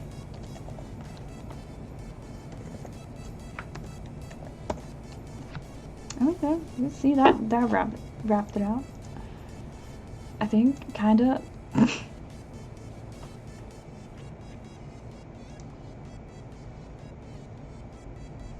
Why do you care now? He asks suspiciously. It's important to build a good working relationship with your employees. I guess. He seems to be thinking about it before finally saying, call me Oatmeal. To business then. I am the... Ow. You turn around and see Zane has kicked you hard in the shin. What? I'm gonna edit that. Okay. You seem to be thinking about before finally... His name is Oatmeal? Really? Oh. To business then. Ow! You turn around to see Zane has kicked you hard in the shin. What is that for? Daddy! You whimper as you hold your...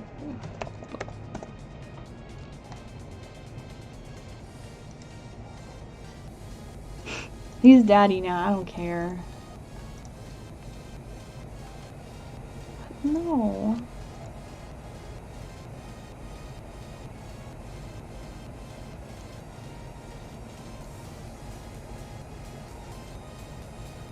For being stupid. His name is Oatmeal, not because he looks like oatmeal, but because his parents were stoned. Wait, what? No. That's not a good answer.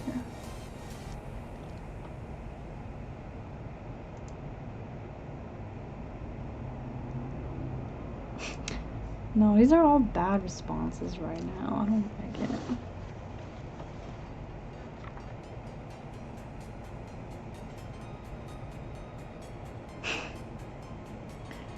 I told you to stop with the names, he yells before putting on a happy face. But you can call me Captain. Zane opens the door and ushers you out. You walk down the plank with you still holding your leg. What?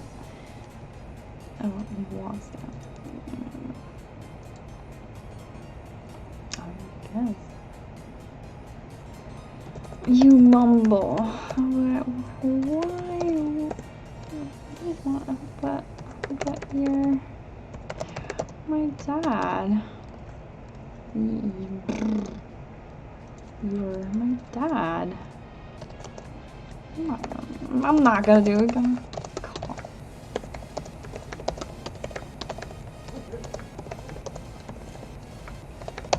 I'm pouting. I mumble, but you're my dad. I'm not gonna call you Captain. You pout.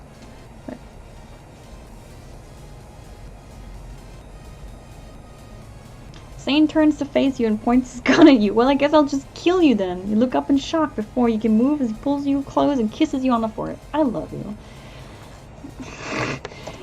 You stare at him in confusion and fear, but you quickly return the gesture just to be sure. You turn towards Oatmeal and ask Zane. So why didn't you want him to become a pirate?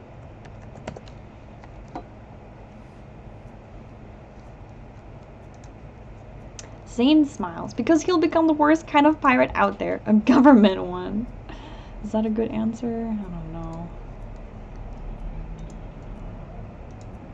Yeah, I think I'll stream more. I don't know if I'm going to do a pirate story, though. This is kind of, I don't know.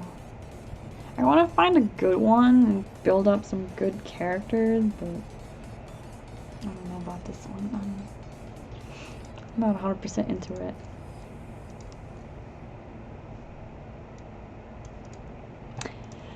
Zane smiles, because he'll become the worst kind of pirate out there, a government one. A pirate that steals from their own people, the people that trust him. He'll become a thief of the worst kind. Zane turns to Oatmeal and begins yelling, and you are supposed to stop that from happening. Instead, you become part of it. It's not his fault, you quickly defend. I tricked him into it. Oh, thank you, Lyrical. I appreciate it. Yeah, this is my second stream of this. I don't know, with quarantine going on and everything, I just needed something to sit down and just talk about and read out and be, like, not just sitting here playing AIDungeon by myself. which I am kind of doing anyway, but it's fine. Anyway,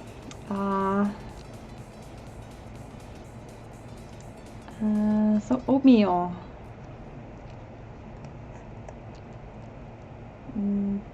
What do I do? I don't just let it move. Yeah, I mean, I have like one really long story that I really like, but it's one is romance based, so that's not something I want to stream. And second, it's like 80,000 words in to the point where I don't want to have to like drop people into a story that's so well established and have to go with them. I'd rather like stream and build a story up. So maybe this will turn into something more interesting. Uh-oh, AI is like, I don't know what to do with this either.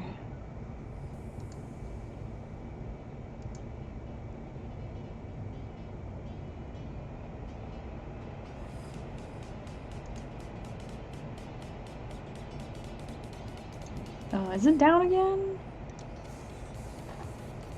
Let's check the Reddit. Reddit. The Discord. Blah. Jump to prison. Uh-oh. I think it died.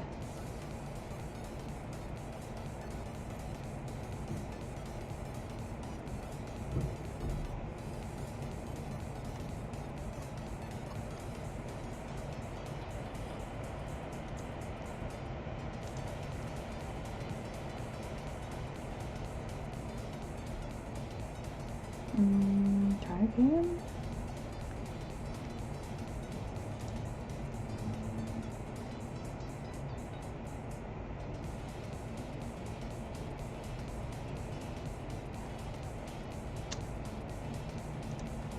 Yeah, it looks unhappy. I guess I'll refresh it.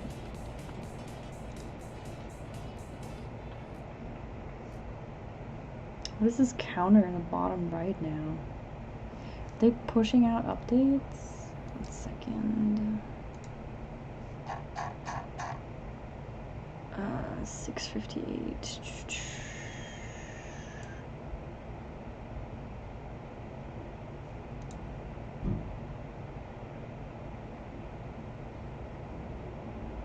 Okay. It continued on its own. It's not my fault. You quickly defend him. I tricked him into doing it.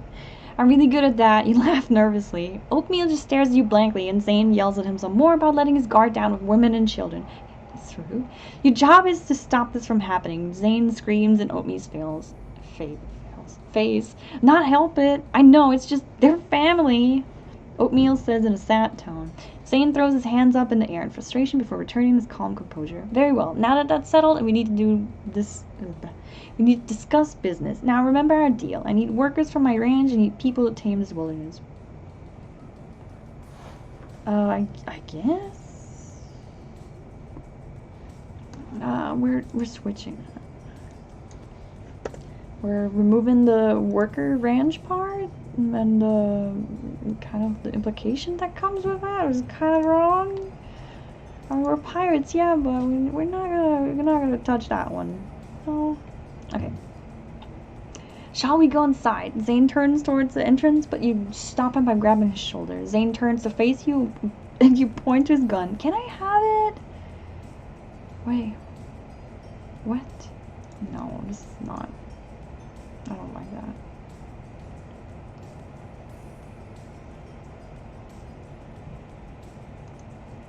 Thank you, Lyrical. I'm sorry, I don't know if I missed this a while ago. I hope you have fun playing. Okay. Okay, very well. Now that it's settled, we need to discuss business. We're headed for an island called Jarza. Zane looks at you and you have a sudden urge to say something.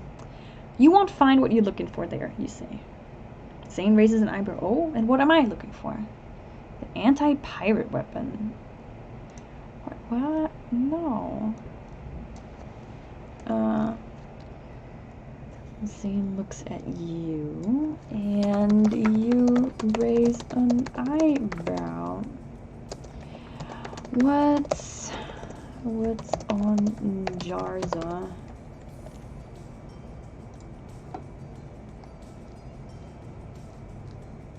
His music's not weird.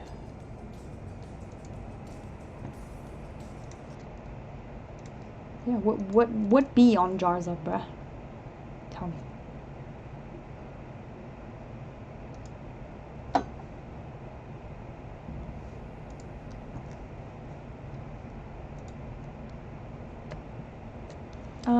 He says, nothing of importance to you. I'm just dropping off some equipment for another captain. I know. He's a good friend of mine and even better pirate, so I'll have no trouble using it. I'm gonna say, a better pirate than you? Does he also have magical powers? You exclaim in surprise. What? Tell me more about this pirate. Is he handsome? I have to take off his ring. It's super cute, but it's kind of big and heavy.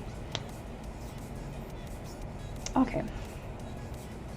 Ah ha ha, a voice calls out. You turn your head to see a tall man with long red hair that's tied in a ponytail, wearing an eye patch over his left eye and a large red mustache. Mustache? He's just climbed out of the hatch. Oh my god, is he handsome? I can't care. Long red hair could be handsome. Zane, how many times do I have to tell you I'm not a better pirate than you? I'm just older. The man laughs as he walks over to you and shakes your hand firmly. Hello there, young lady. I'm Captain Elam Turpin of the...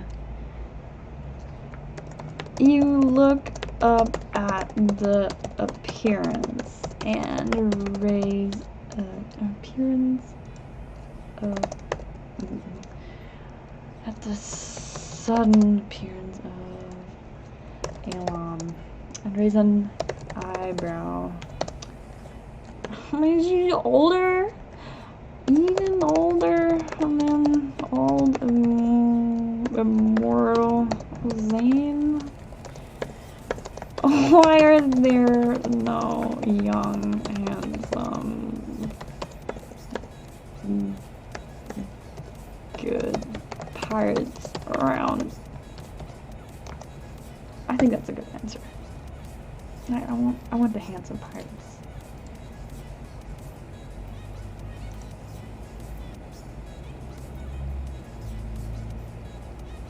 Elam laughs out again and pats you on the head. What is this? I'm hearing about good pirates. Never mind. Why you call it Captain? Zane cuts in before Elam can answer your question.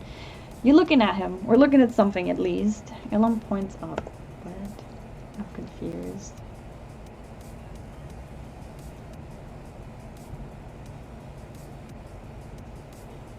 You look up and see a small window open. Go ahead, Elam. A voice calls down. Tell them what happened. Well, it's like this. I've been spending years and years plundering all the countries I can't think of. I was doing it to build up big enough fortunes that I could retire comfortably.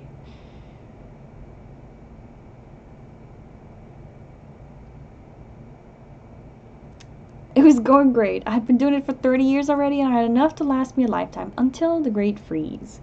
You look at each other and then back at Elam. I don't know how you lived through it, but for those of us on the sea, it was brutal. Okay, this is getting weird.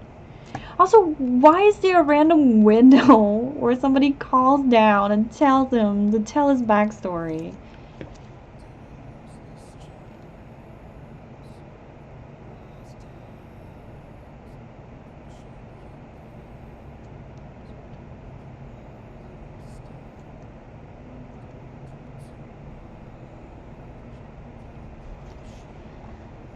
No. We're going back.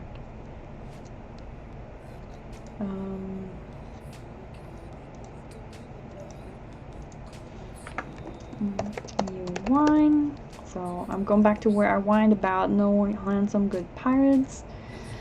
You whine and look into his eyes and ask, so what magical powers do you possess then? I don't know.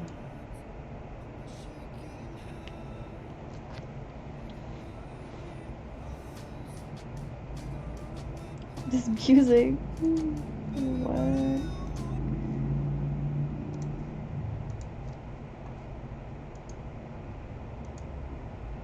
You need some cool pirate power stuff.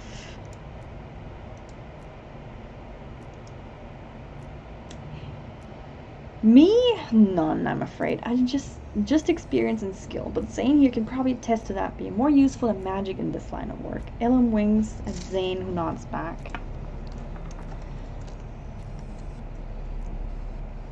So he's not older? Alright.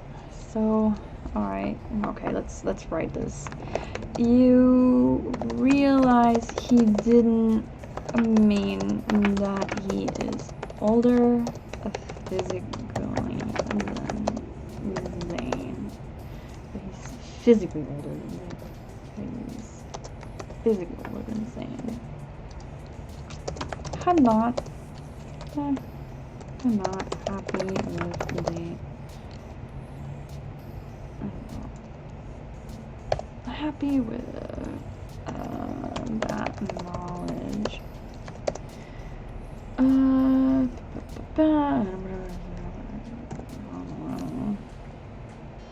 See what it does with that.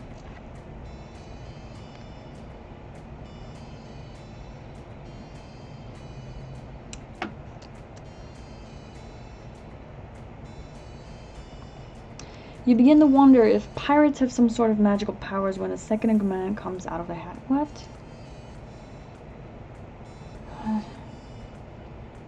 No, what? I don't want more characters.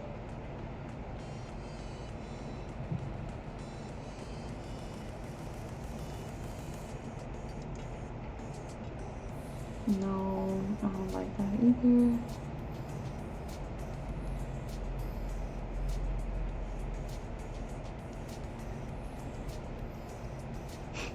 You'd be even happier to learn he's just older in terms of experience. So what island? Wait, what?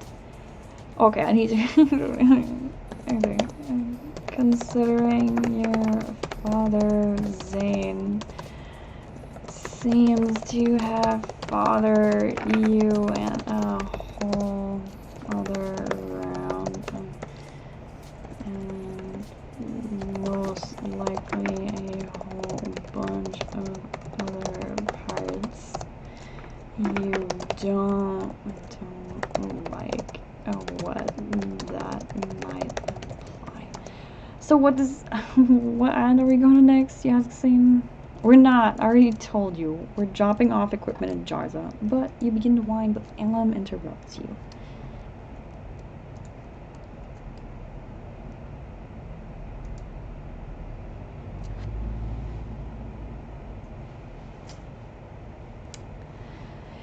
Now listen here, girl. I understand you've had it rough being trapped on a ship for a couple of months, but we're not going anywhere until this delivery is made. Zane puts his hand on your shoulder. I'm sorry, Aini. Oatmeal here would drop you off somewhere if you really can't stand to be on this ship any longer. I gasp in offense. I am the one that recruited Oatmeal. I'm the captain. I'm the captain now. I'm the captain now. I'm the captain. Look at me. You glare at Zane. I may have been the one who recruited him, but he's my first mate, not yours. Zane's eyes. I don't want to fight. I'll come up with another compromise. Zane points a finger at you and then at Oatmeal. You, my friend, will be staying on the ship with me. I gasp, but wait for him to finish.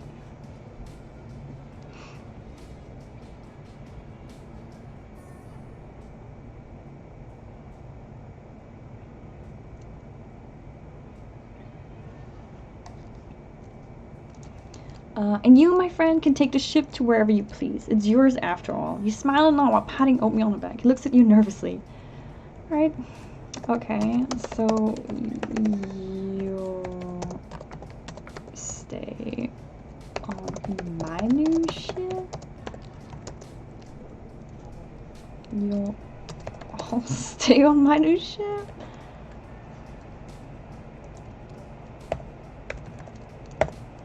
It's gonna be a family adventure. Zane laughs and Elam just shakes his head. You're not working. Oh, okay, no. You gush, enjoy, and gasp, and exclaim. It's going to be a family adventure! No, I had the black pearl in the beginning. Remember that? That's where we started, but we named the black veil. Oh, we're getting a to be continued. So, I don't know where you left, but I finished the quest. I let the AI out of it because it was horrible, and I gained a magical weapon with 10 bullets that explode and hone in on their target. Then I was so annoyed by the quest of obtaining it that I just said fuck it and I joined Zane's pirate crew, and that's how I trailed it back to the beginning before the flashback. So then I was on my ship with William. Sorry.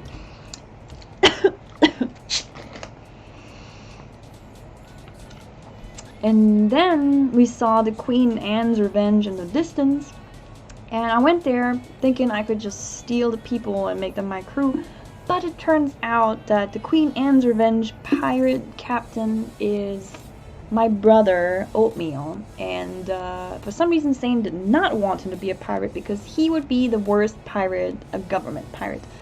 So I convinced them that Oatmeal would join my crew. And then Zane said that we need to make a delivery for this other pirate called Elam who appeared out of nowhere. He's a redhead, and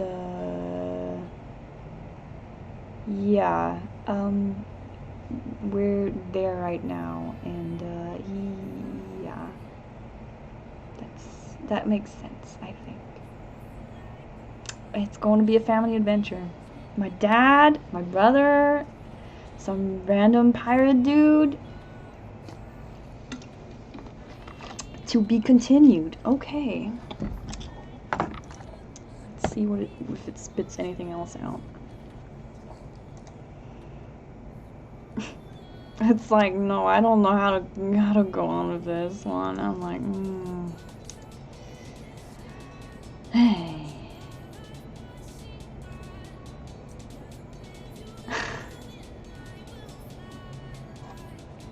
Okay, you've reached the end of this story, but your foray through Tortuga and beyond hasn't ended yet. Keep playing to see how Aine's second foray into piracy turns out.